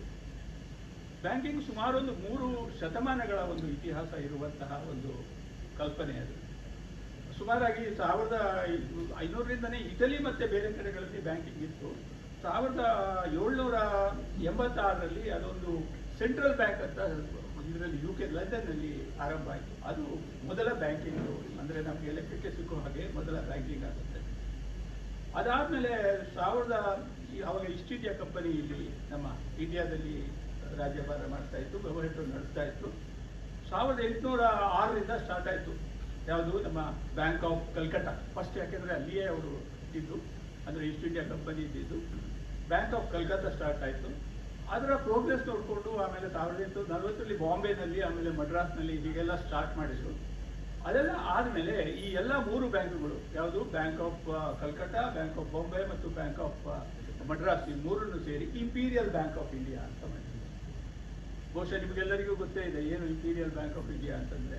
ಈಗ ನೀವು ಎಲ್ಲ ಏನು ಪೆನ್ಷನ್ ತಗೋತೀವೋ, ಬಹುಶಃ ನಾವು ಮೂಲ ಹುಡುಕ್ತಾ ಹೋದ್ರೆ ಇಂಪೀರಿಯಲ್ ಬ್ಯಾಂಕ್ ಆಫ್ ಇಂಡಿಯಾ ಅಂದ್ರೆ ಅದು ಸ್ಟೇಟ್ ಬ್ಯಾಂಕ್ ಆಫ್ ಇಂಡಿಯಾ ಆಗಿ 1955ರಲ್ಲಿ ಪರಿವರ್ತನೆ ಆಯಿತು. ಸೊ ಹೀಗೆ ಬ್ಯಾಂಕಿಂಗ್ ಇತಿಹಾಸ ಮುಂದುವರ್ಕೊಂಡು ಹೋಯಿತು. ಈ ಈಸ್ಟ್ ಇಂಡಿಯಾ ಕಂಪನಿಯ ಈ ಬ್ಯಾಂಕ್ಗಳನ್ನ ನೋಡಿಕೊಂಡು ಎಲ್ಲ ಪ್ರಾವಿನ್ಸ್ ರಾಜ್ಯಗಳಿದ್ರಲ್ಲ, ಬೇರೆ ಬೇರೆ ಕಡೆ ರಾಜ್ಯಗಳು, ಮೈಸೂರು ರಾಜ ಇರ್ಬೋದು, ಪಾಟ್ಯಾಲ ರಾಜ ಇರ್ಬೋದು, ಅಥವಾ ನಮ್ಮ ಸೌರಾಷ್ಟ್ರದಲ್ಲಿ ಇರ್ಬೋದು, ರಾಜಮನೆತಗಳು ಕೂಡ ತಾವು ಕೂಡ ತಮ್ಮ ಬ್ಯಾಂಕಿಂಗ್ ಪರಿಕಲ್ಪನೆಯನ್ನು ಸ್ಟಾರ್ಟ್ ಮಾಡ್ಕೊಂಡು ಬಂದರು. ಹಾಗಾಗಿ 1900ರಿಂದ ಸ್ಟಾರ್ಟ್ ಆಯಿತು. ಯಾವುದು ಈ ಒಂದು ಸಾಂಸ್ಥಿಕ ಬ್ಯಾಂಕ್ಗಳ ಪ್ರಾರಂಭ ಆಗ್ಲಿಕ್ಕೆ ಶುರುವಾಯಿತು. ಸ್ಟೇಟ್ ಬ್ಯಾಂಕ್ ಆಫ್ ಮೈಸೂರು, ಆವಾಗ ಮೈಸೂರು ಬ್ಯಾಂಕ್ ಅಂತ ಕರೀತಾ ಇದ್ರು. ಹಾಗೆಯೇ ಶ್ರೀವಾನ್ಪುರ್ ಬ್ಯಾಂಕು ಮತ್ತು Patiala bank, Saurashtra bank, Bikaner and Jaipur bank, ಹೀಗೆ ಹಲವಾರು ಬ್ಯಾಂಕುಗಳು ಬಂದವು. ಇವೆಲ್ಲ ಬಂದ ಮೇಲೆ ಮತ್ತೆ ಇವೆಲ್ಲ ನಿಮ್ಗೆ ಗೊತ್ತಿರೋ ಇತಿಹಾಸನೇ ಅವೆಲ್ಲವೂ ಕೂಡ ಮತ್ತೆ ಸ್ಟೇಟ್ ಬ್ಯಾಂಕ್ ಗ್ರೂಪಿಗೆ ಸೇರ್ತು, ಅಂದ್ರೆ ನ್ಯಾಷನಲೈಸ್ ಆಯಿತು. ಈ 19 ರಾಜ್ಯಗಳ 19 ಬ್ಯಾಂಕ್ಗಳ ನ್ಯಾಷನಲೈಸ್ ಮೊದಲೇನೆ ಇವೆಲ್ಲ ನ್ಯಾಷನಲ್ ಆಯಿತು. ಆ SBI ಅಧೀನಕ್ಕೆ ಬಂತು. ಸೊ ಇವೆಲ್ಲ ಕತೆ ನಿಮಗೆಲ್ಲ ಹಿಸ್ಟ್ರಿ ಗೊತ್ತಿರೋದೆ, ಅದ್ರ ಬಗ್ಗೆ ಜಾಸ್ತಿ ಹೋಗೋದಿಲ್ಲ. ಯಾಕೆ ಹೇಳ್ತಾ ಇದ್ದೀನಿ ಅಂತಂದ್ರೆ ಆಗಿನ ಬ್ಯಾಂಕು ಹೇಗಿತ್ತು ಅನ್ನೋದಕ್ಕೋಸ್ಕರ ಇವೆಲ್ಲ ಹೇಳ್ಕೊಂಡು ಬಂದೆ. ಆಗಿನ ಬ್ಯಾಂಕು ಶ್ರೀಮಂತರ ಬ್ಯಾಂಕ್, ಅಫ್ಲೂಯೆಂಟ್ಸ್ ಬ್ಯಾಂಕ್. ಸಾಮಾನ್ಯ ಜನರು ಬ್ಯಾಂಕ್ ಕಡೆ ತಿರುಗಿ ನೋಡುವಂತೆ ಕೂಡ ಇರಲಿಲ್ಲ, ಯಾಕೆಂದ್ರೆ ಅದಕ್ಕೆ ಅವಕಾಶಗಳು ಕೂಡ ಇರಲಿಲ್ಲ. ಸೊ ಈಗ ಈಸ್ಟ್ ಇಂಡಿಯಾ ಕಂಪನಿಯಿಂದ ಪ್ರಾರಂಭವಾಗಿ ಇಲ್ಲಿವರೆಗೆ ಬಂದಿರುವಂತಹ ಇಂಡಿಪೆಂಡೆನ್ಸ್ ಡೇವರೆಗೂ ಬಂದಿರುವಂತಹ ಬ್ಯಾಂಕುಗಳೆಲ್ಲ ಕೂಡ ಶ್ರೀಮಂತರಿಗೋಸ್ಕರ ಮಾಡಿದ್ದ ಬ್ಯಾಂಕ್. ಅಲ್ಲಿಂದ ಮುಂದೆ ಏನಾಯ್ತು ಅಂತಂದ್ರೆ ಬ್ಯಾಂಕು ಸ್ವಾತಂತ್ರ್ಯಾನಂತರ ಜನಗಳನ್ನ ಅಂದ್ರೆ ಅಭಿವೃದ್ಧಿಗೋಸ್ಕರ ಬ್ಯಾಂಕುಗಳು ಬೇಕು ಅನ್ನುವಂತಹ ಒಂದು ನಿಟ್ಟಿನಲ್ಲಿ ಆಗ ಸ್ಟೇಟ್ ಬ್ಯಾಂಕ್ ಆಫ್ ಇಂಡಿಯಾ ಮತ್ತು ಇತರ ಬ್ಯಾಂಕುಗಳಿಗೆ ಜಾಸ್ತಿ ಬೆಲೆ ಕೊಡಲಾರಂಭಿಸಿದರು ಮತ್ತು ಪ್ರಾಮಿನೆನ್ಸ್ ಕೂಡ ಕೊಡಲಿಕ್ಕೆ ಆರಂಭಿಸಿದರು. ಹಾಗಾಗಿ 1969ರಲ್ಲಿ ಯಾವಾಗ ನ್ಯಾಷನಲೈಸ್ಡ್ ಮಾಡಿದ್ರು, ರಾಷ್ಟ್ರೀಕರಣ ಆಯಿತು, ರಾಷ್ಟ್ರೀಕರಣ ಆದಮೇಲೆ ಬ್ಯಾಂಕಿನ ದಿಕ್ಕು ಮಜಲು ಬದಲಾಯಿತು. ಶ್ರೀಮಂತರ ಬ್ಯಾಂಕಿನ ಅಪ್ರೋಚ್ ಇಂದ ಸಾಮಾನ್ಯರ ಬ್ಯಾಂಕಿನ ಅಪ್ರೋಚಿಗೆ ಬಂತು. ಬಹುಶಃ ಇಲ್ಲೆಲ್ಲ ನಮ್ಗೆ ನೆನಪಿಗೆ ಬರೋದು ಜನಾರ್ದನ ಪೂಜಾರಿ, ಅಲ್ಲಿ ಇಲ್ಲಿ ಹೋಗಿ ಯಾರಿಗೆ ಅವ್ರಿಗೆ ಕೊಡುತ್ತಲ್ಲ ಇವ್ರಿಗೆ ಕೊಡುತ್ತಲ್ಲ ಅಂತ ಬಿಟ್ಟು ಈ ರೀತಿಯ ಒಂದು ಪರಿಕಲ್ಪನೆ ಏನು ಬಂತು, ಇದು ಸಾಮಾನ್ಯರ ಬ್ಯಾಂಕ್ ಆಗದಾಗ ಬಂತು 1969. ಇದನ್ನ ನಾನು ಎರಡನೇ ಮಜಲು ಅಂತ ಕರಿತೀನಿ. ಇದನ್ನ ನೋಡಿಕೊಂಡು ಈ ಒಂದು ನ್ಯಾಷನಲೈಸ್ ಆದ್ಮೇಲೆ ಆಗಿರುವಂತಹ ಸಕ್ಸಸ್ ನೋಡಿಕೊಂಡು ಮತ್ತೊಂದು 8 ಬ್ಯಾಂಕ್ಗಳನ್ನ ನ್ಯಾಷನಲೈಸ್ ಮಾಡಿದ್ರು. ಅದಾದ್ಮೇಲೆ ಯಾವಾಗ ನಮಗೆ ಈ ರಾಷ್ಟ್ರೀಕರಣ ಯಾವುದು ಅಂದ್ರೆ ನಮ್ಮ ಗ್ಲೋಬಲೈಸೇಷನ್ ಸ್ಟಾರ್ಟ್ ಆಯಿತು 1990ರ ಮುಂದೆ ಗ್ಲೋಬಲೈಸೇಷನ್ PV ನರಸಿಂಹರಾವ್ ಕಾಲದಲ್ಲಿ ಸ್ಟಾರ್ಟ್ ಆಯಿತು. ಅದು ಸ್ಟಾರ್ಟ್ ಆದ ತಕ್ಷಣ ಇನ್ನೊಂದು ಹೊಸ ಕಲ್ಪನೆ ಬಂತು. ಯಾಕೆಂದ್ರೆ ಬಹಳಷ್ಟು ಫಾರಿನ್ ಬ್ಯಾಂಕರ್ಸ್ ಇಂಡಿಯಾಕ್ಕೆ ಬಂದರು. ಫಾರಿನ್ ಬ್ಯಾಂಕರ್ಸ್ ಅಲ್ಲಿ ನಿಮಗೆ ನೆನಪಿರಬೇಕು, ಬಹುಶಃ ಇವರು ನಮ್ಮ ಯಾರು ಬ್ಯಾಂಕ್ ಆಫ್ ಅಮೆರಿಕಾ ಕೂಡ ಬಂತು. ಆಮೇಲೆ ಇವರು ರಾಷ್ಟ್ರೀಕರಣ ಆದ್ಮೇಲಿಂದ ಯಾವುದು ಅಂದ್ರೆ ನಮ್ಮ ಲಂಡನ್ ಇದು ಸ್ವಿಸ್ ಬ್ಯಾಂಕ್ ಬಂತು, ಆಮೇಲೆ HSBC ಬಂತು. ಹಾಗೆ ಸುಮಾರು ಫಾರಿನ್ ಬ್ಯಾಂಕ್ಗಳು ಬಂದ ಮೇಲೆ ಅವರು ಹೇಗೆ ಬಂದರು ಅಂದ್ರೆ ಟೆಕ್ನಾಲಜಿ ಸಮೇತ ಬಂದರು. ಇಲ್ಲಿ ಟೆಕ್ನಾಲಜಿ ಸಮೇತ ಅಂದ್ರೆ ತಾಂತ್ರಿಕ ಅಂಶಗಳನ್ನು ತೆಗೆದುಕೊಂಡು ಬಂದರು. ಆದರೆ ಕಂಪ್ಯೂಟರೈಸೇಷನ್ ಇವೆಲ್ಲ ಬಂದಾಗ ಆಗ ಇಂಡಿಯಾದಲ್ಲಿ ಒಂದು ಸಮಸ್ಯೆ ಸ್ಟಾರ್ಟ್ ಆಯಿತು. ಅವರ ತಂತ್ರಾಂಶದ ಮುಂದೆ ನಾವು ಅವ್ರ ಜೊತೆ ಕಾಂಪೀಟ್ ಮಾಡಲಿಕ್ಕೆ ಸಾಧ್ಯ ಆಗಲಿಲ್ಲ. ಆಗ ಏನ್ ಮಾಡಬೇಕಾಯ್ತು, 3ನೇ ಮಜಲಿಗೆ ಇಂಡಿಯನ್ ಬ್ಯಾಂಕ್ ಕೊಡಲೇಬೇಕಾಯ್ತು. ಅದು ಯಾವ್ದಪ್ಪ ಏರಿಯಾ ಅಂತಂದ್ರೆ ಕಂಪ್ಯೂಟರೈಸೇಷನ್, ಕೋರ್ ಬ್ಯಾಂಕಿಂಗು ಮತ್ತು ಬಿಸಿನೆಸ್ ಪ್ರೊಸೆಸ್ ಇಂಜಿನಿಯರಿಂಗು ಅನ್ನೋದೆಲ್ಲ 1990ರ ನಂತರ ಸ್ಟಾರ್ಟ್ ಆಯಿತು. ಅದು 3ನೇ ಮಜಲು. ಸೊ ಅಲ್ಲಿಯೂ ಕೂಡ ನಾವೇನಾಯ್ತು, ಎಲ್ಲ ಸ್ಟೇಟ್ ಬ್ಯಾಂಕ್ ಆಫ್ ಇಂಡಿಯಾ ಒಂದೇ ಅಲ್ಲ, ಎಲ್ಲ ಬ್ಯಾಂಕುಗಳು ಕೂಡ ಅದಕ್ಕೆ ಎಷ್ಟು ಅವಕಾಶಗಳು ಬೇಕು ಅಥವಾ ನಾವು ಎಷ್ಟು ಕಂಪ್ಯೂಟರೈಸೇಷನ್ ಮಾಡಬೇಕು ಅಥವಾ ಟೆಕ್ನಿಕಲಿ ಎಷ್ಟು ಮುಂದೆ ಹೋಗಬೇಕು ಅನ್ನೋದನ್ನೆಲ್ಲ ಯೋಚನೆ ಮಾಡಿಕೊಂಡು ಅದೇ ರೀತಿ ಮುಂದೆ ಬರ್ತಾ ಇದ್ರು. ಅದಾದ್ಮೇಲೆ ಮತ್ತೊಂದು ಬದಲಾವಣೆ ಬಂತು, 4ನೇ ಮಜಲು ಅಂತ ನಾನು ಕರಿತೀನಿ. ಅದು ಡಿಜಿಟಲೈಸೇಷನ್. ಡಿಜಿಟಲೈಸೇಷನ್ ಯುಗ ಬಂದಿರೋದು 2010 ಅಥವಾ 2008 ಆನ್ವರ್ಡ್ಸ್. ಆ ಡಿಜಿಟಲೈಸೇಷನ್ ಬಂದಾಗ ಏನಾಯ್ತು ಅಂತಂದ್ರೆ ಸುಮಾರಾಗಿ ನಮಗೆ ಬಂದಿರುವಂಥದ್ದು ಇಂಟರ್ನೆಟ್ ಬ್ಯಾಂಕಿಂಗು, ಮೊಬೈಲ್ ಬ್ಯಾಂಕಿಂಗು ಮತ್ತು ನಮ್ಮ ಆನ್ಲೈನ್ ಟ್ರಾನ್ಸಾಕ್ಷನ್ಸ್ಗಳು, ಇವುಗಳೆಲ್ಲ ಈ ಡಿಜಿಟಲೈಸೇಷನ್ ಪ್ರಭಾವದಿಂದ ಬಂತು. ಅದು ಸುಮಾರು 2006, 7, 8ರಿಂದ ಸ್ಟಾರ್ಟ್ ಆಗಿರೋದು ಇವತ್ತಿನವರೆಗೂ ಕೂಡ ಅದು ಇದೆ. ಅದರ ಜೊತೆಯಲ್ಲಿ ಇವಾಗ ನಾನು ಹೇಳಬೇಕು ಅಂತಂದ್ರೆ 2020-24 ಇಂದ ಆನ್ವರ್ಡ್ಸ್, 20ಇಂದನೇ ಆಲ್ಮೋಸ್ಟ್ ಬರ್ತಾ ಇದೆ. ಇದು ಆರ್ಟಿಫಿಷಿಯಲ್ ಇಂಟೆಲಿಜೆನ್ಸ್ ಬ್ಯಾಂಕಿಂಗು. ಅದು ಇವಾಗ ಎಂಟರ್ ಆಗ್ತಾ ಇದೆ. ಅದು ಎಂಟರ್ ಆಗ್ತಾ ಇರೋದು, ಅದು ಇವಾಗ ಇನ್ನು ಮುಂದೆ ಸ್ಪ್ರೆಡ್ ಆಗುವಂತಹ ಚಾನ್ಸಸ್ ಬಹಳ ಜಾಸ್ತಿ ಕಾಣಿಸ್ತಾ ಇದೆ. ಯಾಕೆಂತಂದ್ರೆ ಕಾಂಪಿಟೇಟಿವ್ ವರ್ಲ್ಡ್ ನಲ್ಲಿ ನಾವು ಕಾಂಪೀಟ್ ಮಾಡಬೇಕಾದ್ರೆ ಟೆಕ್ನಾಲಜಿಕಲಿ ನಾವು ಕೂಡ ಮುಂದುವರಿಯಲೇಬೇಕು. ಹಾಗಾದರೆ ಆರ್ಟಿಫಿಷಿಯಲ್ ಇಂಟೆಲಿಜೆನ್ಸ್ ಅಂದ್ರೆ ಏನು ಅನ್ನೋ ಈ 5ನೇ ಮಜಲನ್ನ ನೋಡ್ಕೊಂಡು ಹೋಗೋಣ. ಇದು ನಾನು ಬ್ಯಾಂಕಿಂಗ್ ಬಗ್ಗೆ ಸೀಮಿತ ಮಾಡ್ಕೊಂಡು ಮಾತಾಡ್ತೀನಿ. ಅಲ್ಲಿ ಇಲ್ಲಿ ಕೆಲವು ನಿಮಗೆ ಅರ್ಥವಾಗೋ ದೃಷ್ಟಿಯಿಂದ ಕೆಲವು ಸಾಮಾನ್ಯ ಎಕ್ಸಾಂಪಲ್ಸ್ ಕೂಡ ಕೊಡ್ತಾ ಹೋಗ್ತೀನಿ. ಯೂಶುವಲ್ ಆಗಿ ಕೃತಕ ಬುದ್ಧಿಮತ್ತೆ ಅಂತ ಕರೀತಾರೆ ಆರ್ಟಿಫಿಷಿಯಲ್ ಇಂಟೆಲಿಜೆನ್ಸ್. ಕೃತಕವಾಗಿ ಬುದ್ಧಿಮತ್ತೆ ಅದು ಬುದ್ಧಿಶಕ್ತಿಯನ್ನು ಹೆಚ್ಚಿಸುವಂಥದ್ದು. ಮೂಲ ಮಾನವನಿಗೆ ಸರಿಸಮಾನವಾಗಿರುವಂತಹ ಬುದ್ಧಿಶಕ್ತಿಯನ್ನು ಈ ಗಣಕದ ಮುಖಾಂತರ ಪ್ರಕಟಪಡಿಸುವುದು. ಕಂಪ್ಯೂಟರೈಸೇಷನ್ ನಲ್ಲಿ ಅಥವಾ ಕಂಪ್ಯೂಟರ್ಗಳ ಮುಖಾಂತರ ಮನುಷ್ಯ ಎಷ್ಟು ಒಂದು ಶಕ್ತಿಶಾಲಿ ಅಥವಾ ಬುದ್ಧಿಶಕ್ತಿ ಇದೆಯೋ ಅದನ್ನ ಗಣಕದ ಮುಖಾಂತರ ಅಂದ್ರೆ ಕಂಪ್ಯೂಟರೈಸ್ ಇಂದ ಅದನ್ನ ಚಾಲನೆ ಕೊಡುವಂಥದ್ದು. ಹಾಗನ್ಬೇಕಾದ್ರೆ ಆ ಕಂಪ್ಯೂಟರ್ಗೆ ಯಾರು ಕೊಡಬೇಕು? ಅದಕ್ಕೆ ದತ್ತಾಂಶವನ್ನು ಕೊಡಬೇಕು. ದತ್ತಾಂಶ ಅಂದ್ರೆ ಡೇಟಾ ಫೀಡಿಂಗ್ ಅಂತ ಕರಿಬಹುದು ನಾವು. ದತ್ತಾಂಶವನ್ನು ಕೊಡಬೇಕು. ಕಂಪ್ಯೂಟರು ತಂತ್ರಾಂಶ ಇದೆ, ಕಂಪ್ಯೂಟರ್ನಲ್ಲಿದೆ ಟೆಕ್ನಾಲಜಿ ಇದೆ, ಬಟ್ ಅದಕ್ಕೆ ದತ್ತಾಂಶವನ್ನು ನಾವು ಕೊಡಬೇಕು, ಫೀಡ್ ನಾವು ಮಾಡಬೇಕು. ಕಂಪ್ಯೂಟರಿನ ತಂತ್ರಾಂಶ ಹಾಗೂ ನಾವು ಒದಗಿಸುವಂತಹ ದತ್ತಾಂಶ ಇದರ ಜೊತೆನಲ್ಲಿ ನಾವು ಅನಾಲಿಟಿಕಲ್ ಸ್ಕಿಲ್ ಅನ್ನ ಕಂಪ್ಯೂಟರ್ನಲ್ಲಿ ಅಳವಡಿಸಿಕೊಂಡಿರ್ತಾರೆ. ಅದಕ್ಕೆ ಅನಾಲಿಟಿಕಲ್ ಸ್ಕಿಲ್ ಅಥವಾ ವಿಶ್ಲೇಷಣಾ ಸಾಮರ್ಥ್ಯವನ್ನ ಕಂಪ್ಯೂಟರ್ಗೆ ಕೊಡ್ತಾರೆ. ಇವೆಲ್ಲವನ್ನು ಉಪಯೋಗಿಸಿಕೊಂಡು ಗಣಕ ಅಥವಾ ಕಂಪ್ಯೂಟರು ತನ್ನ ಸ್ವಯಂ ಪ್ರಜ್ಞೆ ಅಂದ್ರೆ ಅದಕ್ಕೆ ನಾವು ಕೆಲವು ಒಂದು ಬೇಸ್ ಡೇಟಾವನ್ನು ಕೊಟ್ಟಿರ್ತೀವಿ, ಅದರ ಮುಖಾಂತರ ಲಾಜಿಕಲಿ ಕೊಟ್ಟಿರ್ತೀವಿ. ಆ ಲಾಜಿಕ್ ಇಂದ ಆಚೆ ಈಚೆ ಹೋಗದಿರುವಂತೆ ಅದನ್ನ ಕಟ್ಟಾಕ್ಬಿಟ್ಟಿರ್ತೀವಿ.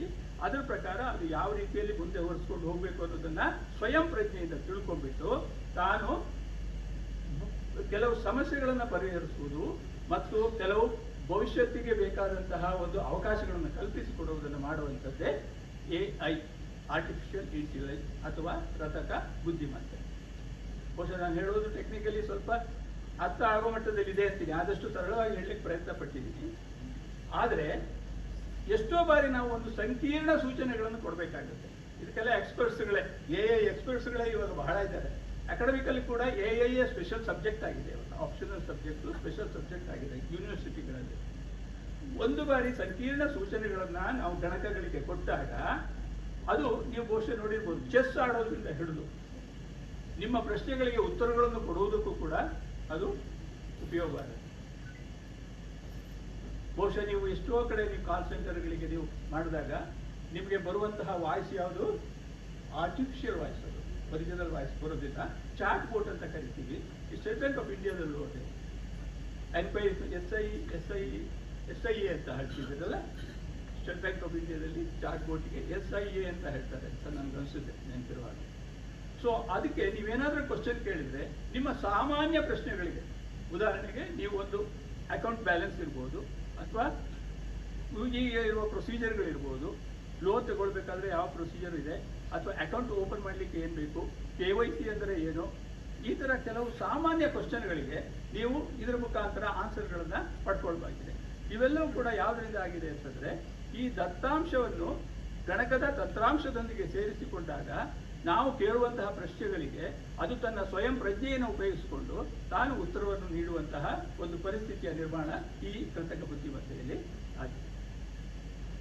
ಈಗ ಇನ್ನು ಮುಂದೆ ಹೇಳಬೇಕು ಅಂತಂದ್ರೆ ಈ ದತ್ತಾಂಶ ವಿಜ್ಞಾನ ಇದೆಯಲ್ಲ, ಅದು ವೈಜ್ಞಾನಿಕ ಕಂಪ್ಯೂಟಿಂಗ್ ಅಂತ ಕರಿತೀವಿ. ಯಾವುದಕ್ಕೆ? ಈ ಗಣಕ ಯಂತ್ರಗಳನ್ನ ಒಂದು ಸೈಂಟಿಫಿಕ್ ಆಗಿ ನಿರ್ಮಾಣ ಮಾಡಿದಾಗ ಆ ವ್ಯವಹಾರ ಜ್ಞಾನವನ್ನು ಕೂಡ ಅದಕ್ಕೆ ಕ್ರೋಢೀಕರಿಸ್ತಾರೆ. ವ್ಯವಹಾರ ಜ್ಞಾನ ಅಂದ್ರೆ ಏನಂತಂದ್ರೆ, ಈಗ ಉದಾಹರಣೆಗೆ ಅಕೌಂಟ್ ಓಪನ್ ಆಗಬೇಕು.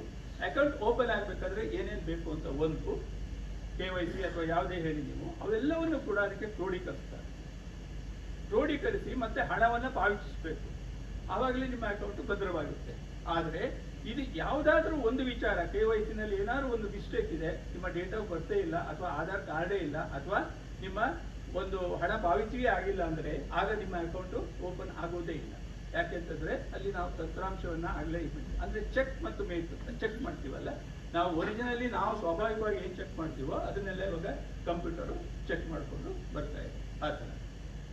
ಆಮೇಲೆ ಇದರಲ್ಲೂ ಕೂಡ ಇನ್ನೂ ಸ್ವಲ್ಪ ಮುಂದೆ ಹೋಗಿ ಬರೇ ಕೃತಕ ಬುದ್ಧಿಮತ್ತೆಯ ಜೊತೆಗೆ ಆಮೇಲೆ ಇದರಲ್ಲಿ ಗಣಕದಲ್ಲಿರುವಂತಹ ಬುದ್ಧಿವಂತಿಕೆಯನ್ನು ಸೇರ್ಕೊಂಡ್ಬಿಟ್ಟು ಇನ್ನೂ ಒಂದು ಪರಿಸ್ಥಿತಿನ ನಾವು ಅಲ್ಲಿ ಕಾಣ್ಕೊಂಡು ಹೋಗ್ತೀವಿ ಅಥವಾ ಇಂಟ್ರೊಡ್ಯೂಸ್ ಮಾಡಿದ್ದೀವಿ. ಅದಕ್ಕೆ ಏನು ಹೇಳ್ತೀವಿ ಅಂತಂದ್ರೆ ಅಡಾಪ್ಟಿವ್ ಇಂಟೆಲಿಜೆನ್ಸ್. ಆರ್ಟಿಫಿಷಿಯಲ್ ಇಂಟೆಲಿಜೆನ್ಸ್ ಜೊತೆ ಅಡಾಪ್ಟಿವ್ ಇಂಟೆಲಿಜೆನ್ಸ್ ಅಂತ ಹೇಳ್ತೀವಿ. ಅಡಾಪ್ಟಿವ್ ಇಂಟೆಲಿಜೆನ್ಸ್ ಏನು ಅಂತಂದ್ರೆ, ಈಗ ಯಾರದೋ ಒಂದು ಅಕೌಂಟ್ನಲ್ಲಿ ಯಾವುದೋ ಒಂದು ರೀತಿಯಲ್ಲಿ ವ್ಯವಹಾರ ನಡೀತಾ ಇರುತ್ತೆ. ಆ ವ್ಯವಹಾರಕ್ಕೆ ವ್ಯತಿರಿಕ್ತವಾಗಿ ಏನಾದರೂ ವ್ಯವಹಾರಗಳು ಬಂತು ಅಂದರೆ ಅದು ಒಂದು ತಪ್ಪು ಸಿಗ್ನಲ್ ಅನ್ನು ಕೊಡುತ್ತೆ. ಬಹುಶಃ ನಿಮಗೆ ಒಂದು ಸಣ್ಣ ಎಕ್ಸಾಂಪಲ್ ಇಲ್ಲಿ ಕೊಡಬೇಕು ಅಂತಂದ್ರೆ, ನಿಮ್ಮ ಕ್ರೆಡಿಟ್ ಕಾರ್ಡ್ ಅಂತ ಇಟ್ಕೊಳ್ಳಿ.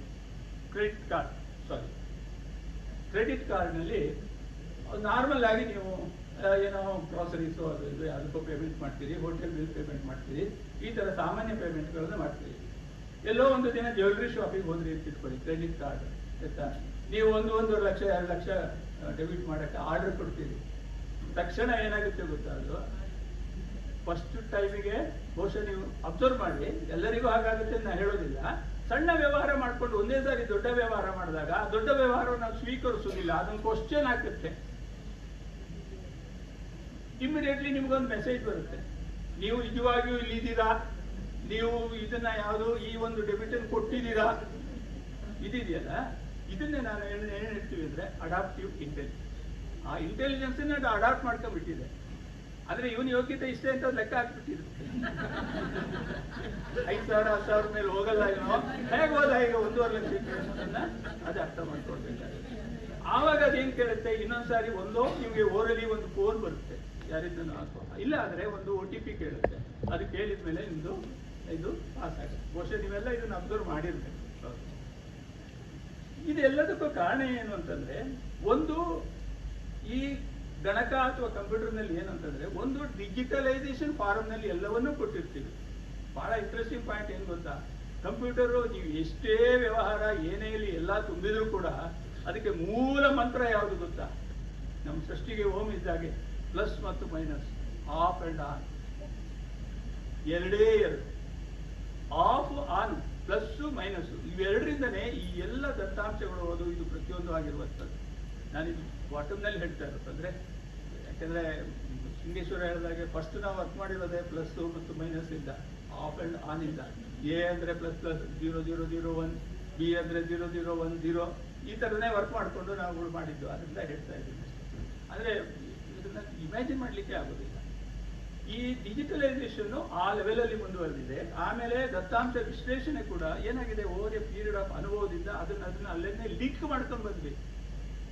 ಉದಾಹರಣೆಗೆ ದಟ್ ಅನ್ನೋದಕ್ಕೆ THAT ನಾವೀಗ ಮತ್ತೆ ಪುನಃ THAT ಬರಿಬೇಕಾಗಿಲ್ಲ, ಅದಿಷ್ಟನ್ನೇ ಲಿಂಕ್ ಮಾಡಿ ಅದಕ್ಕೊಂದು ಇದು ಕೊಡ್ತೀವಿ ಹಾಗೆ. ಸೊ ಈ ತರ ಕ್ರೋಢೀಕರಿಸ್ಬಿಟ್ಟು ಅದನ್ನೆಲ್ಲ ಮಾಡಿಬಿಟ್ಟು ಆಮೇಲಿಂದ ಒಂದು ಗಣಕದಲ್ಲಿ ಅದನ್ನ ನಾವು ಫಿಕ್ಸ್ ಮಾಡಿಬಿಟ್ಟಿರ್ತೀವಿ. ಅದರಿಂದ ಮುಂದೆ ನಡ್ಕೊಂಡು ಹೋಗ್ಬೇಕು. ಈಗ ನಾವು ಒಂದು ವಿಚಾರ ಇಲ್ಲಿ ದತ್ತಾಂಶ ವಿಶ್ಲೇಷಣೆಗೆ ಒಂದು ಅಘಾತತೆ ಎಷ್ಟಿದೆ ಅನ್ನೋದಕ್ಕೆ ಒಂದು ಸಣ್ಣ ಎಕ್ಸಾಂಪಲ್ ಕೊಡ್ತೀನಿ. ಬೇರೆ ಎಲ್ಲ ಬೇಡ, ಸ್ಟೇಟ್ ಬ್ಯಾಂಕ್ ಆಫ್ ಇಂಡಿಯಾದಲ್ಲೇ 2010ರಲ್ಲಿ ಇದ್ದಿದ್ದು ವಿಚಾರ ನಾನು ತಿಳಿಸಕ್ಕೆ ಇಷ್ಟಪಡ್ತೀನಿ. ಬಹಳಷ್ಟು ದತ್ತ ಸಂಗ್ರಹಕ್ಕೆ ಅಂದ್ರೆ ಅಪೇಕ್ಷೆ ಪಟ್ಟರು ಸ್ಟೇಟ್ ಬ್ಯಾಂಕ್ ಆಫ್ ಇಂಡಿಯಾದಲ್ಲಿ.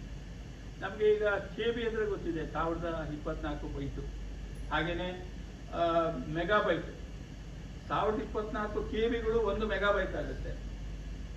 ಹಾಗೇನೆ 1024 ಮೆಗಾಬೈಟ್ಗಳು 1 ಗಿಗಾಬೈಟ್ ಆಗುತ್ತೆ. ಇದನ್ನು ಕೇಳಿದ್ದೀರಿ. ಹಾಗೇನೆ 1024 ಗಿಗಾಬೈಟು ಟೆರಾಬೈಟ್ ಆಗುತ್ತೆ. ಹಾಗೇನೆ 1024 ಟೆರಾಬೈಟು ಮತ್ತೆ ಪೆಟಾಬೈಟ್ ಅಂತ ಆಗುತ್ತೆ. ಅಲ್ಲಿಗೆ 1ರ ಮುಂದೆ 15 0 ಟೋಟಲ್ ನೀವು ಮಾಡುವಾಗ 1ರ ಮುಂದೆ 15 0 ಇಷ್ಟು ದತ್ತಾಂಶ. ಇದಕ್ಕೆ ಟೆಟಾಬೈಟ್ ಅಂತ ಒಂದೇ ಹೇಳ್ತೀವೋ ಅಂತಹ 100 ಟೆಟಾಬೈಟ್ಗಳಲ್ಲಿ ದತ್ತಾಂಶವನ್ನು ಶೇಖರಿಸಿ, ಡೇಟಾ ಶೇಖರಿಸಿ, ನಿಮ್ಮ ಬಾಂಬೆನಲ್ಲಿ ಇದೆಯಲ್ಲ ಯಾವುದು ಸೆಂಟ್ರಲ್ ಇದರಲ್ಲಿ, ಅದರಲ್ಲಿ ನಾನು ಈ ವಿಚಾರ ನನಗೆ ಗೊತ್ತಿರಲಿಲ್ಲ. ಇದು ನಮ್ಮ ಶ್ರೀಧರ್ ಬಾಣ ಅವರು ಹೇಳಿದರು. ಆಗಿನ ಕಾಲದಿಂದನೇ ನಾವು ಇಷ್ಟೊಂದು ಡೇಟಾ ಸಂಗ್ರಹ ಮಾಡಿ ಮಾಡಿ ಮಾಡಿ ಇಟ್ಟಿದ್ದೀವಿ. ವಿಶಾಲವಾದಂತಹ ಬ್ಯಾಂಕು, ಹಲವಾರು ಬ್ರಾಂಚುಗಳಿರುವಂಥದ್ದು. ಆ ಡೇಟಾ ಸಂಗ್ರಹಕ್ಕೆ ನಾವು ಜಾಸ್ತಿ ಪ್ರಾಶಸ್ತ್ಯ ಕೊಟ್ಟಿದ್ದೀವಿ. ಬಟ್ ಆ ಡೇಟಾವನ್ನ ಅನಾಲಿಟಿಕಲ್ ಇಂಟೆಲಿಜೆನ್ಸ್ ಉಪಯೋಗಿಸಿಕೊಂಡು ಈ ಒಂದು ಆರ್ಟಿಫಿಷಿಯಲ್ ಇಂಟೆಲಿಜೆನ್ಸ್ ಮುಖಾಂತರ ಮಾಡಬೇಕಾದ ಕೆಲಸ ಇನ್ನೂ ಬ್ಯಾಂಕಿನಲ್ಲಿ ಬಹಳ ಇದೆ ಅನ್ನೋದನ್ನ ಅವ್ರು ಹೇಳ್ತಾ ಇದ್ರು. ಹಾಗೇನೆ ಈಗ ಬೆಳಗ್ಗೆ ಬಂದಿದ್ರಲ್ಲ ನಮ್ಮ ಇವರು ಪೈ ಅವರು, ಯಾರು ನಿಮ್ಮ GM, ಅವ್ರ ಜೊತೆ ನಾನು ಅದನ್ನೇ ಮಾತಾಡ್ತಾ ಇದ್ದೆ. ಎಲ್ಲಿವರೆಗೆ ನೀವು ಆರ್ಟಿಫಿಷಿಯಲ್ ಇಂಟೆಲಿಜೆನ್ಸ್ ಇಂದ ನಿಮ್ಮ ಒಂದು ಏರಿಯಾದಲ್ಲಿ ಉಪಯೋಗಿಸ್ಕೊಂಡಿದ್ದೀರಿ.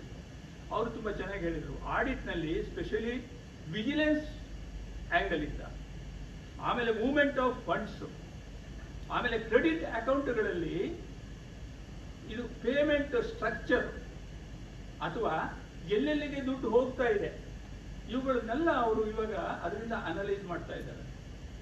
ಆರ್ಟಿಫಿಷಿಯಲ್ ಇಂಟೆಲಿಜೆನ್ಸ್ ಉಪಯೋಗಿಸ್ಕೊಂಡ್ಬಿಟ್ಟು, ಉದಾಹರಣೆಗೆ ಒಬ್ಬ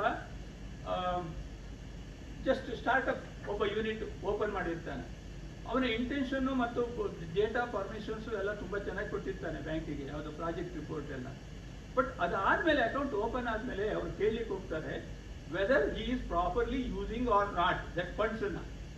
ಅದನ್ನ ಎಲ್ಲಿಂದ ಅಳತೆ ಮಾಡ್ತಾರೆ ಅಂತಂದ್ರೆ, ಈ ದತ್ತಾಂಶ ಕೂಡಿಟ್ಟಿರ್ತಾರಲ್ಲ, ಶೇಖರಣೆ ಮಾಡಿರ್ತಾರಲ್ಲ, ಆ ದತ್ತಾಂಶದಿಂದ ತೆಗೆದುಕೊಂಡ್ಬಿಟ್ಟು ಅದರಲ್ಲಿ ಏನಾದರೂ ಇದು ಏನೋ ರಿಸ್ಕ್ ಫ್ಯಾಕ್ಟರ್ ಇದೆಯೇ, ಅಥವಾ ಆ ಡೇಟಾಗಳನ್ನು ಏನಾದ್ರು ಅಂದರೆ ಅವರ ಹಣ ಕೊಟ್ಟಿರುವ ಹಣವನ್ನು ಬೇರೆ ಯಾವುದಕ್ಕಾದ್ರೂ ಉಪಯೋಗಿಸುತ್ತಾನೆಯೇ ಎಂಬುದನ್ನು ತಿಳಿದುಕೋಸ್ಕರ ಈ ಒಂದು ಆರ್ಟಿಫಿಷಿಯಲ್ ಇಂಟೆಲಿಜೆನ್ಸ್ ಅನ್ನ ವಿಜಿಲೆನ್ಸ್ ಅಲ್ಲೂ ಉಪಯೋಗಿಸ್ಕೊಡ್ತಾ ಇದ್ದಾರಂತೆ, ಆಡಿಟ್ ನಲ್ಲಿ ಕೂಡ ಉಪಯೋಗಿಸ್ಕೊಡ್ತಾ ಇದ್ದಾರೆ.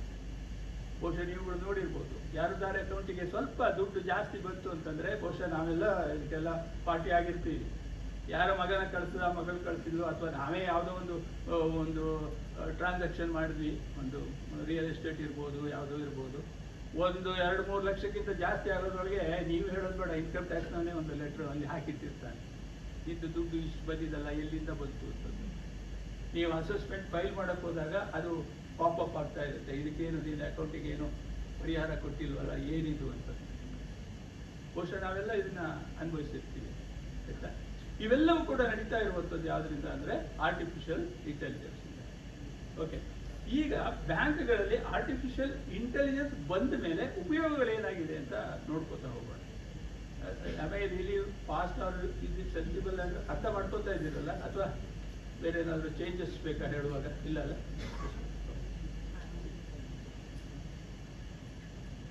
ಬಹಳ ಬ್ಯಾಂಕ್ನಲ್ಲಿ ಬಹಳ ಕಷ್ಟವಾದ ಕೆಲಸ ಏನು ಅಂತಂದ್ರೆ ರಿಸ್ಕ್ ಮ್ಯಾನೇಜ್ಮೆಂಟ್. ಅದಕ್ಕೆ ಕನ್ನಡದಲ್ಲಿ ಏನ್ ಹೇಳ್ತಾರೆ ಅಂದ್ರೆ ವಿಪತ್ತು ನಿರ್ವಹಣೆ ಅಂತ ಹೇಳ್ತಾರೆ. ಆಮೇಲೆ ವಿಪತ್ತು ನಿರ್ವಹಣೆ, ರಿಸ್ಕ್ ಮ್ಯಾನೇಜ್ಮೆಂಟ್.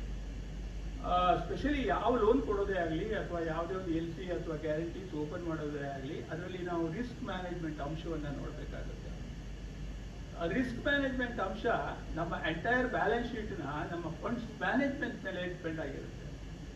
ಆ ಫಂಡ್ಸ್ ಮ್ಯಾನೇಜ್ಮೆಂಟ್ ಡಿಪೆಂಡ್ ಆಗಿರುವ ಡೇಟಾವನ್ನ ನಾವು ಹಲವಾರು ವಿಧಗಳಲ್ಲಿ ವಿಂಗಡಿಸಿ ನಾವು ಕೈಯಲ್ಲೇ ಮಾಡ್ತೀವಿ ಅಂತಂದ್ರೆ ಒಂದು ರಿಸ್ಕ್ ಫ್ಯಾಕ್ಟರ್ ನೋಡ್ಬೇಕಾದ್ರೆ ಅವರ್ಸ್ ಟುಗೆದರ್ ಬೇಕಾಗುತ್ತೆ. ಬಟ್ ಈ ಆರ್ಟಿಫಿಷಿಯಲ್ ಇಂಟೆಲಿಜೆನ್ಸ್ ಉಪಯೋಗಿಸ್ಕೊಂಡು, ಯಾಕೆಂದ್ರೆ ನಮ್ಮ ಹತ್ರ ದತ್ತಾಂಶ ಇರುತ್ತೆ, ಅದರ ಡೇಟಾ ನಮ್ಗೆ ರೆಡಿ ಇರುತ್ತೆ, ನಾವು ಗಣಕದ ಇಂಟೆಲಿಜೆನ್ಸ್, ಗಣಕದ ಬುದ್ಧಿವಂತಿಕೆಯನ್ನು ಮಾತ್ರ ಉಪಯೋಗಿಸ್ಕೊಬಿಟ್ಟು ನಾವು ರಿಸ್ಕ್ ಮ್ಯಾನೇಜ್ಮೆಂಟ್ ಅನ್ನ ಮಾಡೋದಕ್ಕೆ ಬಹಳಷ್ಟು ಉಪಯೋಗ ಆಗ್ತಾ ಇದೆ. ಯಾವುದು? Artificial intelligence. ಹಾಗೇನೆ ಫಂಡ್ಸ್ ಮ್ಯಾನೇಜ್ಮೆಂಟ್. ನಿಮ್ಗೆಲ್ಲ ಗೊತ್ತಿರೋ ಹಾಗೆ ನಮಗೆ ಸ್ಟ್ಯಾಚ್ಯೂಟರಿ ರಿಕ್ವೈರ್ಮೆಂಟ್ ಇದೆ ಅಲ್ವಾ? ರಿಸರ್ವ್ ಬ್ಯಾಂಕ್ ಆಫ್ ಇಂಡಿಯಾ ಇದು ಕೆಲವೆಲ್ಲ ಈ ರೀತಿಯಲ್ಲಿ ಇಷ್ಟು ಫಂಡ್ಸ್ ಬಂದ್ರೆ ಇಷ್ಟು ರಿಸರ್ವ್ ಇಟ್ಕೊಳ್ಬೇಕು, ಅದರಲ್ಲೂ ಬೇರೆ ಬೇರೆ ವೆರೈಟೀಸ್ ಇದೆ. ಇವುಗಳನ್ನೆಲ್ಲ ನಾವು ಆರ್ಟಿಫಿಷಿಯಲ್ ಇಂಟೆಲಿಜೆನ್ಸ್ ಮುಖಾಂತರ ಉಪಯೋಗಿಸ್ಕೊಂಡಿದ್ದೀವಿ. ಆಮೇಲೆ ಇನ್ನೂ ಹೆಚ್ಚಿನ credit appraisal forms, credit appraisal management, ಇವುಗಳೆಲ್ಲ ಹಿಂದಿನ ಕಾಲದಲ್ಲಿ ನಿಮಗೆ ನೆನಪಿರಬೇಕು. CS ಫಾರ್ಮ್ಯಾಟ್ ಎಷ್ಟೋ ಜನ ಬಹಳ ಒದ್ದಾಡ್ಬಿಟ್ಟಿರ್ತೀವಿ, ಅದನ್ನ ಟ್ಯಾಲಿ ಮಾಡೋದೇ ಒಂದು ಬಹಳ ಕಷ್ಟದ ಕೆಲಸ. ಬ್ಯಾಲೆನ್ಸ್ ಶೀಟ್ ಇರುತ್ತೆ 3 ವರ್ಷದ್ದು, ಅದನ್ನ CAM ನಲ್ಲಿ ಹಾಕಬೇಕು, ಹಾಕ್ಬಿಟ್ರೆ ಕೊನೆಯಲ್ಲಿ ಎಲ್ಲೋ ಒಂದು 5 ಪೈಸೆನೋ 10 ಪೈಸೆನೋ ಡಿಫರೆನ್ಸ್ ಬರುತ್ತೆ, ಆಮೇಲೆ ಮತ್ತೆ ಪುನಃ ಅದು ಒದ್ದಾಡ್ಬಿಟ್ಟು ಉಳಿಸ್ಬೇಕಾಗುತ್ತೆ. ಈ ಎಲ್ಲ ಕಾರ್ಯಗಳನ್ನು ಕೂಡ ಈಗ ನಾವೇನ್ ಮಾಡಿದ್ದೀವಿ ಅಂದ್ರೆ AI ನಲ್ಲಿ ಬ್ಯಾಂಕ್ಗಳಾಗಲೇ ಉಪಯೋಗಿಸ್ಕೊಂಡ್ಬಿಟ್ಟಿದ್ದಾರೆ. AI ಉಪಯೋಗಿಸ್ಕೊಂಡ್ಬಿಟ್ಟು ಕ್ರೆಡಿಟ್ ಅಪ್ರೈಸಲ್ ಯಾವುದಿದೆಯೋ ಅದನ್ನೆಲ್ಲ ಇವ್ರುಗಳೇ ಮಾಡ್ತಾರೆ. ಈ ಕ್ರೆಡಿಟ್ ಅಪ್ರೈಸಲ್ ಅಂದಾಗ ಇನ್ನೂ ಒಂದು ನೆನಪಾಗುತ್ತೆ ನಮಗೆ, ಹಲವಾರು ಫಾರಿನ್ ಬ್ಯಾಂಕುಗಳು ಮತ್ತು ಫೈನಾನ್ಷಿಯಲ್ ಸರ್ವಿಸಸ್ ಕಂಪನಿಗಳು ದಿನ ಬೆಳಗಾದ್ರೆ ನಿಮಗೊಂದು ಇದು ಕೊಡ್ತಾರೆ, ಮೆಸೇಜ್ ಕಳಿಸ್ತಾರೆ. ಬಹುಶಃ ಬಹಳ ಜನಕ್ಕೆ ಬರುತ್ತೆ, you have been granted 5 lakh rupees, please accept this particular ಇದು ಅಂತ ಒಂದು ಮೆಸೇಜ್ ಬರುತ್ತೆ ಆಯ್ತಾ. If you want personal loan we are ready. ಅದಕ್ಕೂ ಹೆಚ್ಚಾಗಿ ಇನ್ನೂ ಕೆಲವು ಬಹಳ ವಿಚಿತ್ರಗಳು ನಡೀತಾ ಇರುತ್ತೆ. ನೀವು ಯಾವುದಾದ್ರೂ ಒಂದು ಅಗೇನ್ ಜ್ಯುವೆಲ್ರಿ ಶಾಪಿಗೆ ಬರ್ತೀರಿ, ಜ್ಯುವೆಲ್ರಿ ಶಾಪ್ ಮುಂದೆ ಸ್ವಲ್ಪ ಓಡಾಡಿದ್ರಿ ಅಂತ ಇಟ್ಕೊಳ್ಳಿ, ಭೀಮಾದು ಆಭರಣ ಇರ್ಬೋದು, ಯಾರೇ ಇರ್ಬೋದು, ತಕ್ಷಣ ಅಲ್ಲಿರೋ ಪ್ರಾಡಕ್ಟ್ಗಳು ನಿಮ್ಮ ಮೊಬೈಲಲ್ಲಿ ಬರ್ಲಿಕ್ಕೆ ಶುರುವಾಗುತ್ತೆ. ಇವೆಲ್ಲ ಆರ್ಟಿಫಿಷಿಯಲ್ ಇಂಟೆಲಿಜೆನ್ಸ್. ಇಂಟರ್ನೆಟ್ ಇಂದ ನಿಮ್ಮ position of your mobile detects. If you are gone inside that premises ಒಳಗಡೆ ಹೋಗಿ ಬಂದ ತಕ್ಷಣ ನಿಮಗೆ ಫೀಡ್ಸ್ ಕಳ್ಸಕ್ ಶುರು ಮಾಡುತ್ತೆ. ಆಗ ನೀವು ಎಲ್ಲಿರ್ತೀರೋ ಅಲ್ಲಿಯ ಕಾಂಪಿಟೇಟರ್ ಇದ್ದಾನ ಅದನ್ನು ಅವನು ಅಬ್ಸರ್ವ್ ಮಾಡ್ತಾನೆ. ಜಾಯ್ ಅಲೋಕಾಸ, ಜೋ ಅಲೋಕಾಸ ಅವನು ಕೂಡ ಕಳ್ಸಕ್ ಶುರು ಮಾಡ್ತಾನೆ. That means to see predictive analysis ಅಂತ ಕರಿತೀವಿ ಇದಕ್ಕೆ. ಪ್ರಿಡಿಕ್ಟ್ ಮಾಡುತ್ತೆ ಮುಂದೆ ನೀವು ಏನ್ ಮಾಡೋರು ಇದ್ದೀರಿ ಅಂತ. ನೀವು ಚಿನ್ನ ತಗೊಳ್ಳೋರು ಇದ್ದೀರಿ ಹಾಗೆ ಅಂತ ಬಿಟ್ಟು ಇದು ಒಂದು ಸ್ಟೆಪ್ ಮುಂದೆ ಹೋಗಿ ಅದು ನಿಮ್ಮ ಹುಡುಗ ಹುಡುಗಿಯ ವಯಸ್ಸು ಕೂಡ ನಿರ್ಧಾರ ಮಾಡುತ್ತೆ. ಎಲ್ಲಾದ್ರೂ ಇವರು ಚಿನ್ನ ತಗೊಳ್ತಾ ಇರೋದು ಮಗಳ ಮದುವೆಗ ಅನ್ನ. ಆಗ ನಿಮ್ಗೆ ಬರೋಕ್ ಶುರು ಆಗುತ್ತೆ ಸ್ಯಾರಿ ಶಾಪ್ ಇಂದ ಫೀಡ್ಸ್. ಇದು ನಾನು ತಮಾಷೆಗೆ ಹೇಳ್ತಾ ಇಲ್ಲ, ಬಹುಶಃ ನೀವುಗಳು ಕೆಲವರು ಬಹುಶಃ ಅದನ್ನ ಅರ್ಥ ಮಾಡ್ಕೊಂಡಿರ್ಬೋದು ಅಲ್ಲ. ಅದಕ್ಕಿಂತ ಇನ್ನೊಂದು ದೊಡ್ಡ ಸಮಸ್ಯೆ ಬಹುಶಃ ನಮ್ಮೆಲ್ಲರಿಗೂ ಇದ್ದೇ ಇದೆ. ಈ ಫೇಸ್ಬುಕ್, ಇನ್ಸ್ಟಾಗ್ರಾಮು ಯಾರ್ಯಾರಿದ್ದೀರೋ ಅವ್ರಿಗೆ ದೊಡ್ಡ ಸಮಸ್ಯೆ.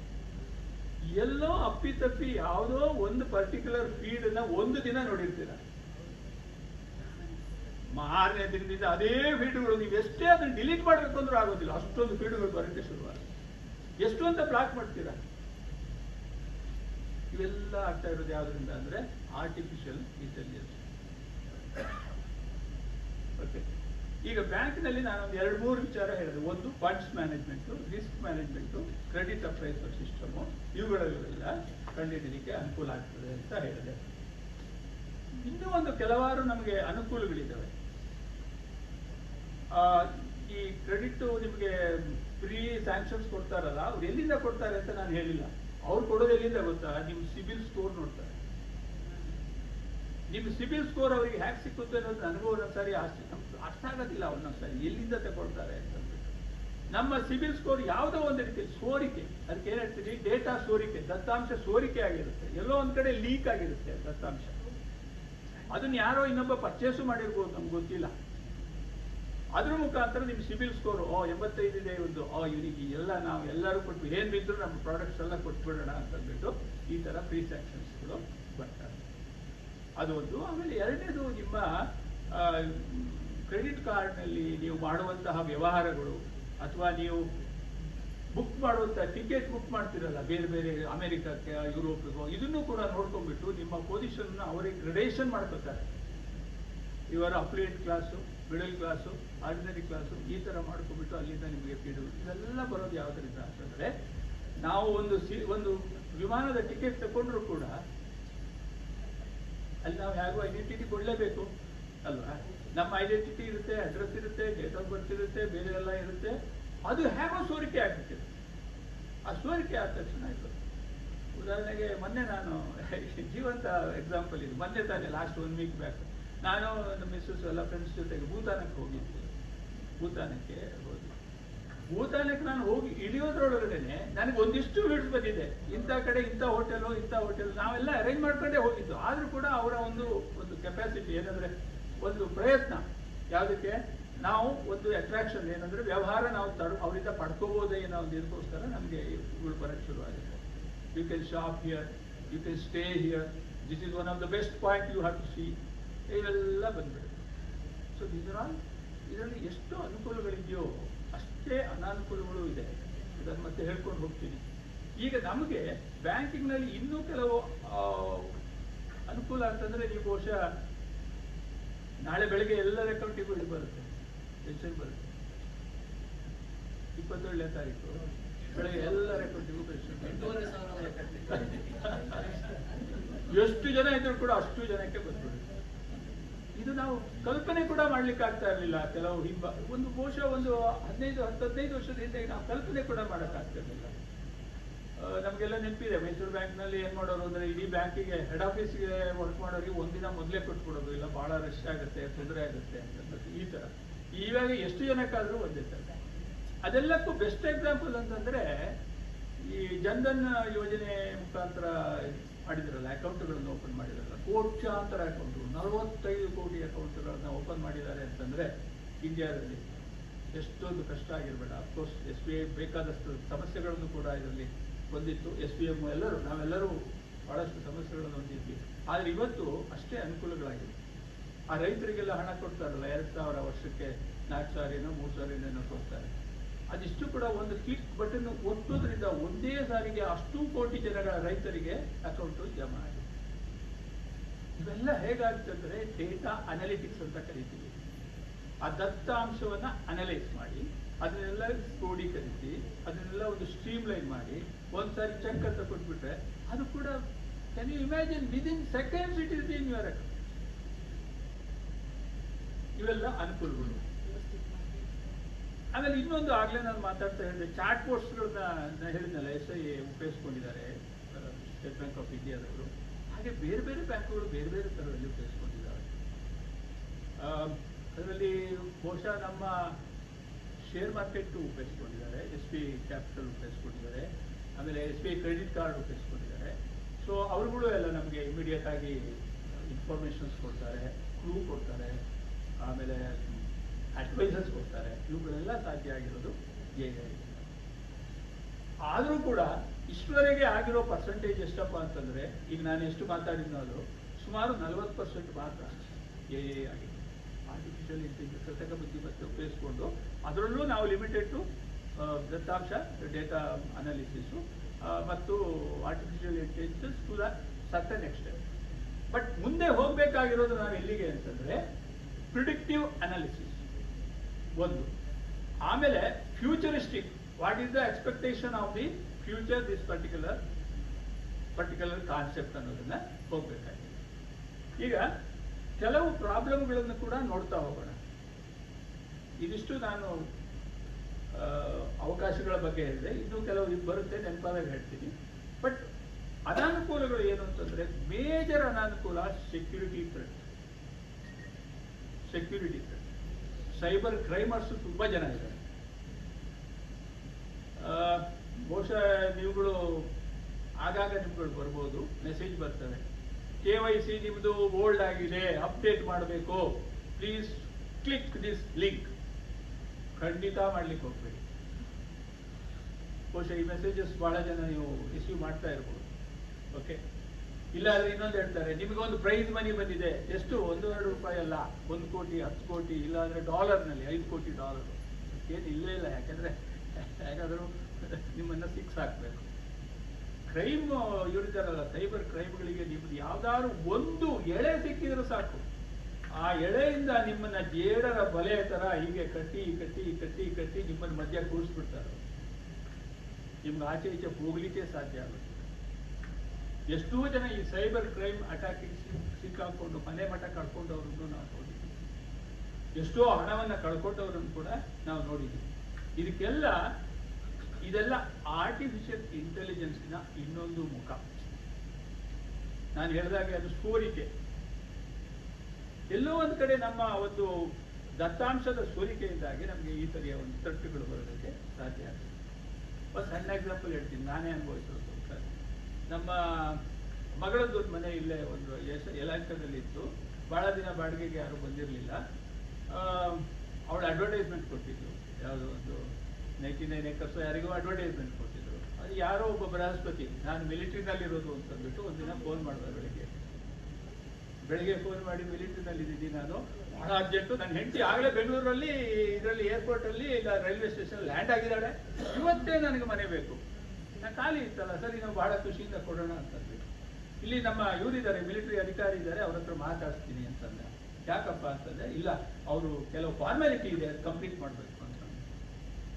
ಹಾಗೆ ಅಂತಂದ್ಬಿಟ್ಟು ಆಮೇಲೆ ಅವನೇ ಇಮಿಡಿಯೇಟ್ ಆಗಿ ನಮ್ಮ ಅಕೌಂಟಿಗೆ $2 ಕಳಿಸ್ತಾನೆ. $2 ಕಳಿಸ್ಬಿಟ್ಟು, ಇದು ಕರೆಕ್ಟ್ ಅಕೌಂಟ್ ನೋಡಿ, ನೀವು ಹೇಳಿದ ಅಕೌಂಟಿಗೆ ಕಳಿಸಿದ್ದೀನಿ, ಅಡ್ರೆಸ್ ಎಲ್ಲ ಕರೆಕ್ಟ್, ಎಲ್ಲ ಕರೆಕ್ಟ್ ಆಗಿದೆ. ಸರಿ, ಈಗ ನೀವು ಒಂದೇನ್ ಮಾಡ್ಬೇಕು ಅಂತಂದ್ರೆ, ನೀವು ಸ್ವಲ್ಪ ನನಗೆ ಒಂದು ಇದು ಕೊಡ್ಬೇಕು, OTP ಬರುತ್ತೆ, ಆ OTP ನನಗೆ ಹೇಳಬೇಕು. ಆ OTP ಏನಾದ್ರು ಹೇಳಿದ್ರೆ ಆಗಿದ್ರೆ ತಕ್ಷಣ ನಿಮ್ಮ ಅಕೌಂಟ್ ಅಲ್ಲಿ ಬ್ಯಾಲೆನ್ಸ್ ಅಲ್ಲಿ ಅಕೌಂಟ್ ಅಲ್ಲಿ ಎಷ್ಟಿದೆಯೋ ಅಷ್ಟು ಅಮೌಂಟ್ ಅವನು ಒಂದೇ ಸಾರಿ ಸೈಫನ್ ಔಟ್ ಮಾಡ್ಕೊಂಡು. This is one of the cyber crime where we have involved. Fortunately ತಕ್ಷಣ ನಮ್ಮ ಮಗನ ಜೊತೆನಲ್ಲಿದ್ರೆ ಅವನು ಅಲರ್ಟ್ ಆಗ್ಬಿಟ್ಟ. ಅವ್ನು ಸ್ವಲ್ಪ, ಇವರೆಲ್ಲ ಟೆಕ್ಕಿಗಳು ಬಹಳ ಬೇಗ ಅಲರ್ಟ್ ಆಗ್ತಾರೆ, ನಮ್ಗಳಿಗೆ ಅದು ಸ್ವಲ್ಪ ಕಷ್ಟ ಆಗುತ್ತೆ.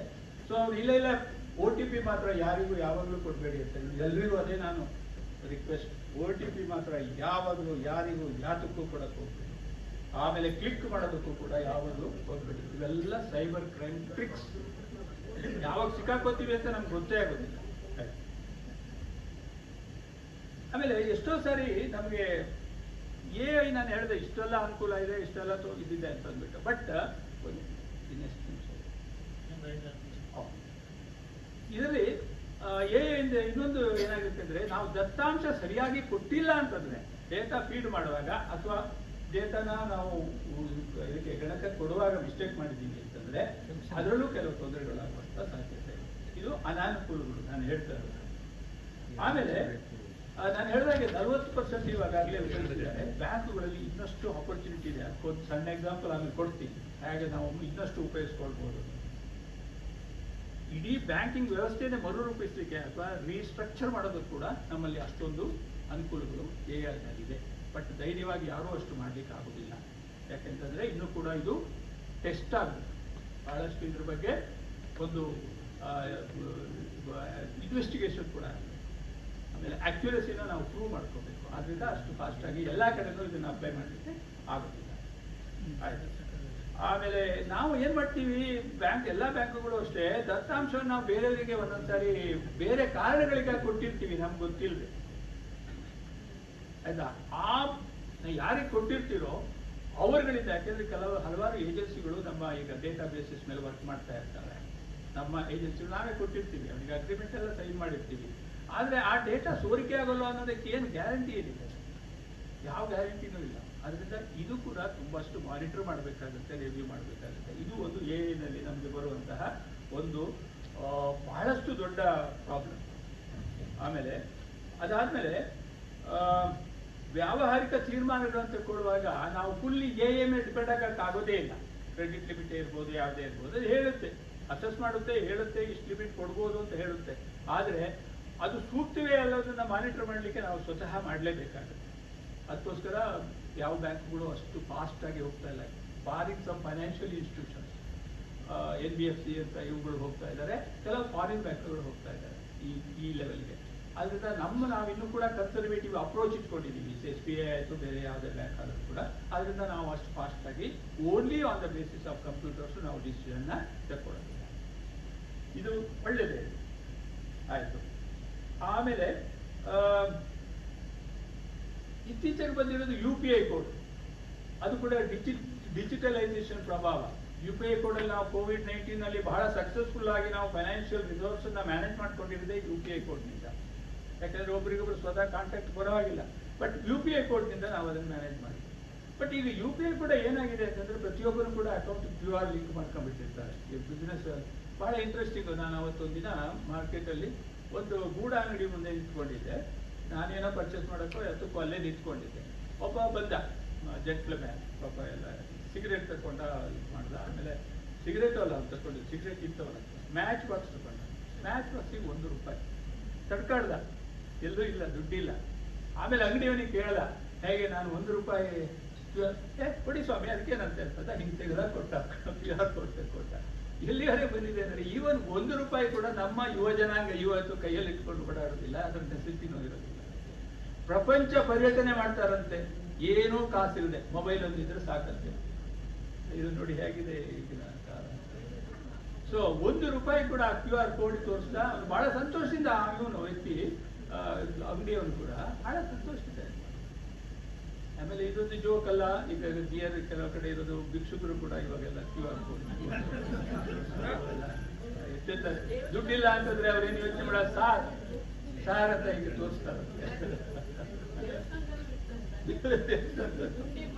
ಉಂಡಿ ಮುಂದೆ ಇಟ್ಟಿದ್ದಾರೆ ಈಗ. ಓಕೆ, ಅದನ್ನ ನೋಡಿರ್ಲಿಲ್ಲ. ರಿಯಲಿ ತಮಿಳ್ನಾಡು ನೋಡಿ ಎಷ್ಟು ಇದೆಲ್ಲ ನನಗೆ, ಇದೆಲ್ಲ AI ಪ್ರಭಾವ, ಆರ್ಟಿಫಿಷಿಯಲ್ ಇಂಟೆಲಿಜೆನ್ಸ್ ಪ್ರಭಾವ, ದತ್ತಾಂಶಗಳಿಂದ, ಅನಾಲಿಟಿಕ್ಸ್ ಇಂದ ಇದು ಆಗಿದೆ.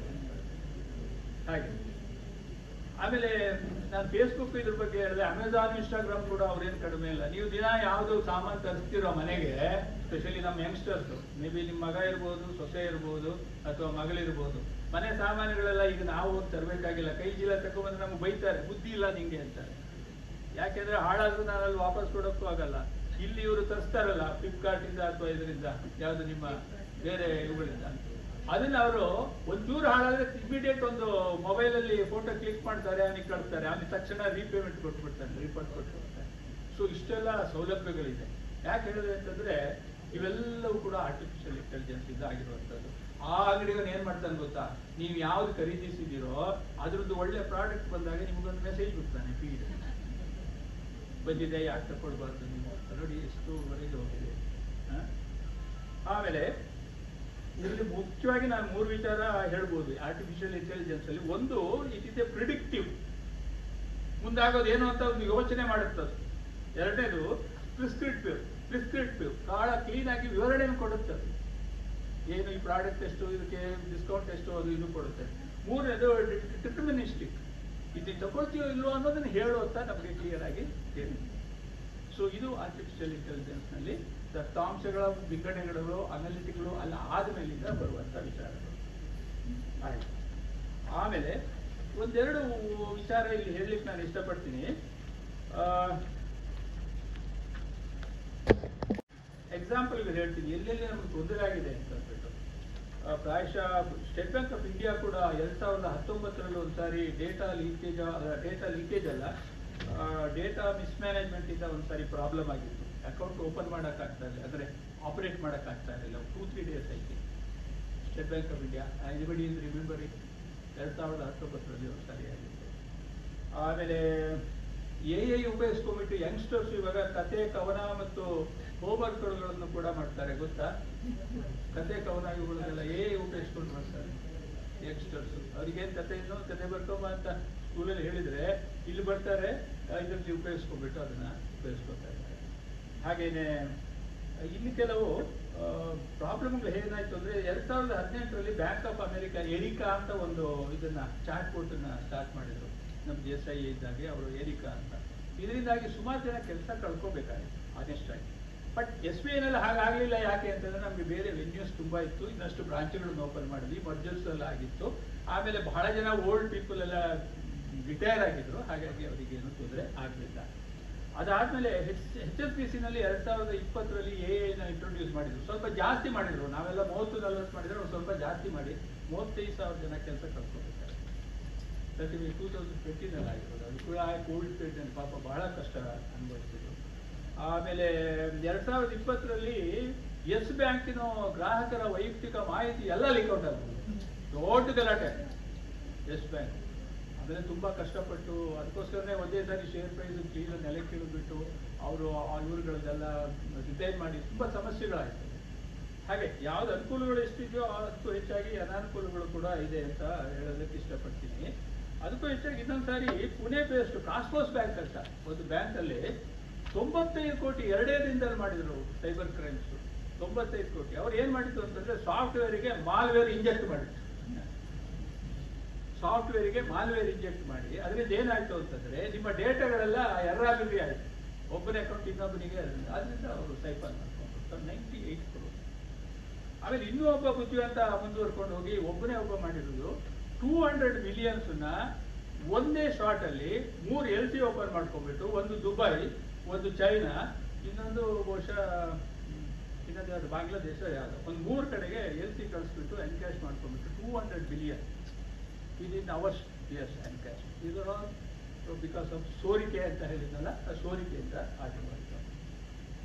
ಅದಕ್ಕೂ ಹೆಚ್ಚಾಗಿ 2012ರಲ್ಲಿ ಒಂದ್ಸಾರಿ ಆಯ್ತು. ನೈಟ್ ಕ್ಯಾಪಿಟಲ್ ಗ್ರೂಪ್ ಅಂತ ಇಲ್ಲೇ ಬೆಂಗಳೂರಲ್ಲೇ ಇತ್ತು. ಸ್ಟಾಕ್ ಇದು ಯಾಕಂದ್ರೆ ಸ್ಟಾಕ್ ನಿಮ್ಮ ಸ್ಟಾಕ್ ಮಾರ್ಕೆಟ್ ರಿಲೇಟೆಡ್ ಆಯ್ತಾ.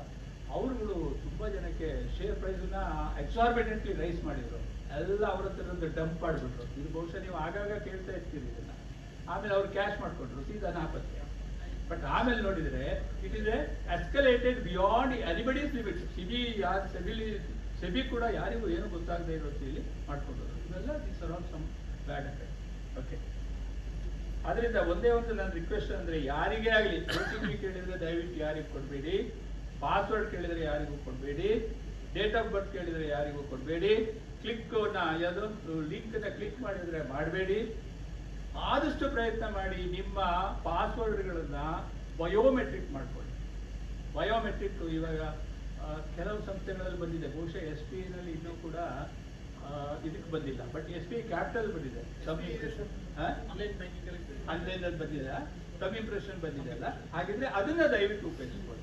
ಈಗ ಐಸೈಟ್ ನೆಕ್ಸ್ಟ್ ಮುಂದೆ ಹೋಗ್ಬಿಟ್ಟು ಇವಾಗ ಐಸೈಟು, ಫೇಶಿಯಲ್ ಇಂಪ್ರೆಷನ್, ಐಸೈಟು ಇದ್ರ ಮುಖಾಂತರ ಕೂಡ ಬಯೋಮೆಟ್ರಿಕ್ ಅನ್ನ ಮಾಡ್ತಾ ಇದ್ದಾರೆ. ಅವುಗಳನ್ನ ಆದಷ್ಟು ಉಪಯೋಗಿಸ್ಕೊಳ್ಳಿ. ಇದಿಷ್ಟು ಕಾಶಿಯಸ್ ಇಟ್ಕೊಳ್ಳಿ. ಇದು ಒಂದೇ ಒಂದು 2 ನಿಮಿಷ ನಾನು ಹೇಳಕ್ ಇಷ್ಟಪಡ್ತೀನಿ. ವೆಲ್ಕಮ್ ಟು 2035 ನಲ್ಲಿ ಏನಾಗುತ್ತೆ ಸಣ್ಣ ಒಂದು ಎಕ್ಸಾಂಪಲ್ 2 ನಿಮಿಷ ಓದಿ ಹೇಳ್ತೀನಿ ಅಷ್ಟು. 2035ರಲ್ಲಿ ಆರ್ಟಿಫಿಷಿಯಲ್ ಇಂಟೆಲಿಜೆನ್ಸ್ ನಮ್ಮನ್ನ ಯಾವ ಲೆವೆಲ್ಗೆ ತಗೊಂಡು ಹೋಗುತ್ತೆ ಅನ್ನೋದಕ್ಕೆ ಒಂದು ಇಲ್ಲಿರೋದನ್ನೇ ಓದ್ಬಿಡ್ತೀನಿ, ಈಸಿ ಆಗುತ್ತೆ ಆಯ್ತಾ. ಸ್ವಸ್ತಿ ಅಂತ ಒಬ್ಳು ನನ್ನ ಗ್ರ್ಯಾಂಡ್ ಡಾಟರ್ ಹೆಸರು ಸ್ವಸ್ತಿ ಅಂತಾನೆ. ಅವಳದ್ದೇ ಒಂದು ಎಕ್ಸಾಂಪಲ್ ತಗೊಂಡಿದ್ದೀನಿ. ಅವಳ ಹತ್ರ ಒಂದು ಸ್ಮಾರ್ಟ್ ಡಿವೈಸ್ಗಳಿದ್ದಾವೆ. ಯಾವುದು ಕಂಪ್ಯೂಟರ್ ಇರ್ಬೋದು, ಇಲ್ಲಾಂದ್ರೆ ಐಪ್ಯಾಡ್ ಇರ್ಬೋದು, ಯಾವುದೋ ಇರ್ಬೋದು ಆಯ್ತಾ. ಅವಳಿಗೆ ಶುಭ ದಿನವನ್ನ ಕೋರ್ತಾರೆ. ಯಾರು ಗೊತ್ತಾ? AI ಸಹಾಯಕ, ಆರ್ಟಿಫಿಷಿಯಲ್ ಇಂಟೆಲಿಜೆನ್ಸ್ ಹೆಲ್ಪ್ ಅಲ್ಲ, ಅಸಿಸ್ಟೆಂಟ್ ಸಹಾಯ ಮಾಡ್ತಾನೆ, ಗುಡ್ ಮಾರ್ನಿಂಗ್ ಹೇಳ್ತಾನೆ ಬೆಳಿಗ್ಗೆನೆ. ಅದ್ರ ಜೊತೆನಲ್ಲೇ ಆಕೆಗೆ ಆ ಹಿಂದಿನ ದಿನದವರೆಗಿನ ಹಣಕಾಸಿನ ವ್ಯವಹಾರದ ಪಟ್ಟಿಯನ್ನು ಕೂಡ ಅವನ ಮೊಬೈಲಲ್ಲಿ ಬರುತ್ತೆ, ಅವಳ ಮೊಬೈಲಲ್ಲಿ ಬರುತ್ತೆ. ಅಂದ್ರೆ ನಿನ್ನ ಹತ್ರ ಎಷ್ಟು ದುಡ್ಡಿದೆ, ಎಷ್ಟು ಖರ್ಚು ಮಾಡಿದ್ಯಾ ಎಲ್ಲ ಮಂತ್ಲಿ ಲೆಕ್ಕ ಕೂಡ ಬರುತ್ತೆ. This is what we are expecting ಇದ ಟೈಮ್ ಟು ಸ್ಟಾರ್ಟ್. ಆಮೇಲೆ ಸ್ವಸ್ತಿ ನಾನೊಂದು ಹೊಸ ಮನೆ ಕೊಂಡ್ಕೋಬೇಕು ಅಂತ ಒಂದು ರಿಕ್ವೆಸ್ಟ್ ಕಳಿಸ್ಕೊಡ್ತಾಳೆ. ತಕ್ಷಣ ಆ ಪ್ರಸ್ತಾವನೆಯನ್ನು AI ಅಸಿಸ್ಟೆಂಟ್ ಜೀವ ಅಂತ ಅವನ ಹೆಸರಿಟ್ಟಿದ್ದೀನಿ ಮುಂದೆ ಇಡುತ್ತಲೇ ಅವಳ ಹಿಂದಿನ ಆದಾಯ ಖರ್ಚು ವೆಚ್ಚಗಳನ್ನೆಲ್ಲ ತಾಳೆ ಹಾಕಿ ಆಕೆ ಎಷ್ಟು ಸಾಲವನ್ನು ತೆಗೆದುಕೊಳ್ಳಬಹುದು ಎಂಬುದನ್ನು ಸಲಹೆ ನೀಡುತ್ತದೆ. 1 ಪಾಯಿಂಟ್. ಎರಡನೇದು, ಆ ಸಾಲ ಎಷ್ಟು ತಗೊಳ್ಬಹುದು ಅನ್ನೋದಕ್ಕೆ ಎಲ್ಲಿ ಮಾರ್ಟ್ಗೇಜ್ ಇವನ್ನೆಲ್ಲ ಲಭ್ಯವಿದೆ, ರೇಟ್ ಆಫ್ ಇಂಟ್ರೆಸ್ಟ್ ಎಷ್ಟು, ನಿನಗೆ ಮಂತ್ಲಿ ಎಷ್ಟು ಎಕ್ಸ್ಪೆಂಡಿಚರ್ ಬರುತ್ತೆ, what are all the formalities you have to do ಅನ್ನೋದೆಲ್ಲ ಲಿಸ್ಟ್ ಮಾಡಿ ಕೊಟ್ಬಿಡುತ್ತೆ. This is what it is going to come. Maybe ಇವತ್ತು ನಿಮ್ಗೆ ಆಶ್ಚರ್ಯ ಅನ್ಸೋದು, but it's going to come short. ಮತ್ತೊಂದು ದಿನ ಸ್ವಸ್ತಿ ಶಾಪಿಂಗ್ ಹೋಗ್ತಾರೆ, ಬಹಳಷ್ಟು ಖರ್ಚು ಮಾಡ್ತಾ ಇರ್ತಾರೆ. AI ಒಂದು ಅಲರ್ಟ್ ಕಳಿಸ್ತಾನೆ, you are going to OD. That means you have already exhausted your money, please think about further expenditure ಅಂತ ಒಂದು ಕಾಷನ್ ಕೊಡ್ತಾರೆ. ಇದು ಕೂಡ ಎಲ್ಲಿಂದ ಬರುತ್ತೆ ನಿಮಗೆ? AI assistant. It may be a robotic or it may be an individual relationship manager, but this is going to come short. Okay? ಹಾಗೆ ಆಮೇಲೆ ಶೇರ್ ಮಾರ್ಕೆಟ್ ನಲ್ಲಿ ಇಂಟ್ರೊಡ್ಯೂಸ್ ಮಾಡಿ ಏನಾದ್ರು ಖರೀದಿಸಬೇಕು ಅನ್ಬೇಕಾದ್ರೆ ಫುಲ್ ಡೀಟೇಲ್ಸ್ ಬರುತ್ತೆ. IPO ಇರ್ಬೋದು, ಮ್ಯೂಚುವಲ್ ಫಂಡ್ ಇರ್ಬೋದು, shares ಇರ್ಬೋದು, ಯಾವ್ದು ತಗೋಬಹುದು, ಯಾವ್ದು ಬಿಡ್ಬೋದು ಅನ್ನೋದೆಲ್ಲ ಡೀಟೇಲ್ಸ್ಗಳು ಬರ್ತಾ ಹೋಗುತ್ತೆ. ಆಯ್ತು. ಹಾಗೇನೆ ಒಂದು ಅಲರ್ಟ್ ಬರುತ್ತೆ, security threat, you are under security threat, your account has been tried by somebody to open it. ತಕ್ಷಣ ಇವಳು ಏನ್ ಮಾಡಬೇಕು? ಪಾಸ್ವರ್ಡು ಅಥವಾ ಬಯೋಮೆಟ್ರಿಕ್ ಅನ್ನ ಇದ್ರೆ ಬಯೋಮೆಟ್ರಿಕ್ ಯೂಸ್ ಮಾಡ್ಕೊಂಡ್ಬಿಟ್ಟು ಅದನ್ನ ಚೇಂಜ್ ಮಾಡ್ಕೋಬೇಕು ಆಯ್ತಾ. ಈ ತರ ಇನ್ಫಾರ್ಮೇಶನ್ಸ್ ಕೊಡ್ತಾ ಹೋಗುತ್ತೆ. ಆಮೇಲೆ ಇ ಕಾಮರ್ಸ್, ಈ ಹೆಲ್ತ್ ಇನ್ಶೂರೆನ್ಸ್ ಅಥವಾ ಲೈಫ್ ಇನ್ಶೂರೆನ್ಸ್ ಅಥವಾ any payment, everything will be done by this AI relationship manager. ಅವ್ರು ಏನು ಮಾಡಬೇಕಾಗಿಲ್ಲ, ಒಂದು ಅಕೌಂಟ್ ಇಟ್ಕೊಂಡ್ರು ಸಾಕು, ಉಳಿದಿರೋದೆಲ್ಲ ಇವರೇ ಮಾಡಿಕೊಂಡು ಹೋಗ್ತಾ ಇರ್ತಾರೆ ಆಯ್ತಾ. ಅದಲ್ಲದೆ ಎಲ್ಲ ಲೈಕ್ ದಟ್ ಹೋಮ್ ಲೋನ್ ಹೇಳಿದಾಗೆ ನಾನು ಎಜುಕೇಶನ್ ಲೋನ್ ಬೇಕು ಅಂದ್ರೂ ಕೂಡ ಈವನ್ ಯೂನಿವರ್ಸಿಟಿಯಿಂದ ಆಕೆ ಮಾರ್ಕ್ಸ್ ಶೀಟ್ ಮಾರ್ಕ್ಸ್ ಕೂಡ ಆಕೆನೇ ತೆಗೆದುಕೊಂಡು ವಾಟ್ ಇಸ್ ಅವರ್ ಇಂಟೆನ್ಷನ್ ಅಂತ ನೋಡಿ ಯೂನಿವರ್ಸಿಟಿಗಳು ಫಾರಿನ್ನಲ್ಲಾಗಲಿ ಇಂಡಿಯಾದಲ್ಲಾಗಲಿ ಯಾವ್ದಾವ್ದು ಇದೆ ಅಂತ ಅದಕ್ಕೆ ಲಿಂಕ್ ಮಾಡಿ ಆ ರೀತಿಯ ಇನ್ಫಾರ್ಮೇಶನ್ ಕೊಡೋದು ಕೂಡ ಸಾಧ್ಯವಾಗುತ್ತೆ. ಇದೆಲ್ಲ the imagination, what vision which we are talking about may be by 2035 or 2030. So ಈ ಲೆವೆಲ್ಗೆ ನಮ್ಮನ್ನ ಆರ್ಟಿಫಿಷಿಯಲ್ ಇಂಟೆಲಿಜೆನ್ಸ್ ತಗೊಂಡು ಹೋಗೋ ಸಾಧ್ಯತೆಗಳು ಇದೆ. ಆದರೆ ಇದರಲ್ಲಿ ನಾವು ಎಚ್ಚರಿಕೆ ನಮ್ಮಲ್ಲಿ ಏನಿರಬೇಕು ಅಂತಂದ್ರೆ, ನಮ್ಮ ಜುಟ್ಟನ್ನ ಬೇರೆಯವ್ರ ಕೈ ಕೊಡಬಾರ್ದು ಆಯ್ತಾ. ಜುಟ್ಟು ಜನಿವಾರ ನಾವು ಭದ್ರವಾಗಿ ಇಟ್ಕೋಬೇಕು. ಅಂದ್ರೆ ಪಾಸ್ವರ್ಡ್ ಆಗಲಿ, ಬಯೋಮೆಟ್ರಿಕ್ ಆಗಲಿ, ಇನ್ಫಾರ್ಮೇಶನ್ಸ್ ಆಗಲಿ, ಇವು ಯಾವುದನ್ನು ನಾವು ಬೇರೆಯವರಿಗೆ ಹಂಚ್ಕೊಳ್ಬಾರ್ದು ಅನ್ನೋದು ಮಾತ್ರ ಒಂದು ಮುಂಜಾಗ್ರತೆ ಕೊಟ್ಬಿಟ್ಟು, ಬೇಕಾದಷ್ಟಿದೆ ಮಾತಾಡೋದು, ಇಲ್ಲಿಗೆ ನಿಲ್ಲಿಸ್ತೀವಿ. ಓಕೆ, ಈ ಅವಕಾಶ ಕೊಟ್ಟಿದ್ದಕ್ಕಾಗಿ ನಿಮಗೆಲ್ಲರಿಗೂ ಬಹಳ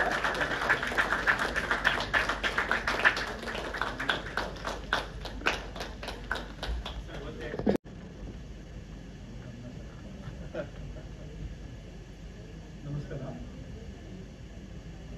ನಮ್ಮ ವಿಲೀನ ಪೂರ್ವ ಮೈಸೂರು ಬ್ಯಾಂಕಿನ ಉಪಪ್ರಧಾನ ವ್ಯವಸ್ಥಾಪಕರಂತಹ ಶ್ರೀ ಶ್ರೀಧರರಾವ್ ಅವರು ಸಾಹಿತಿಗಳು ಹೌದು, ಲೇಖಕರು ಹೌದು. ಅವರು ಇವತ್ತು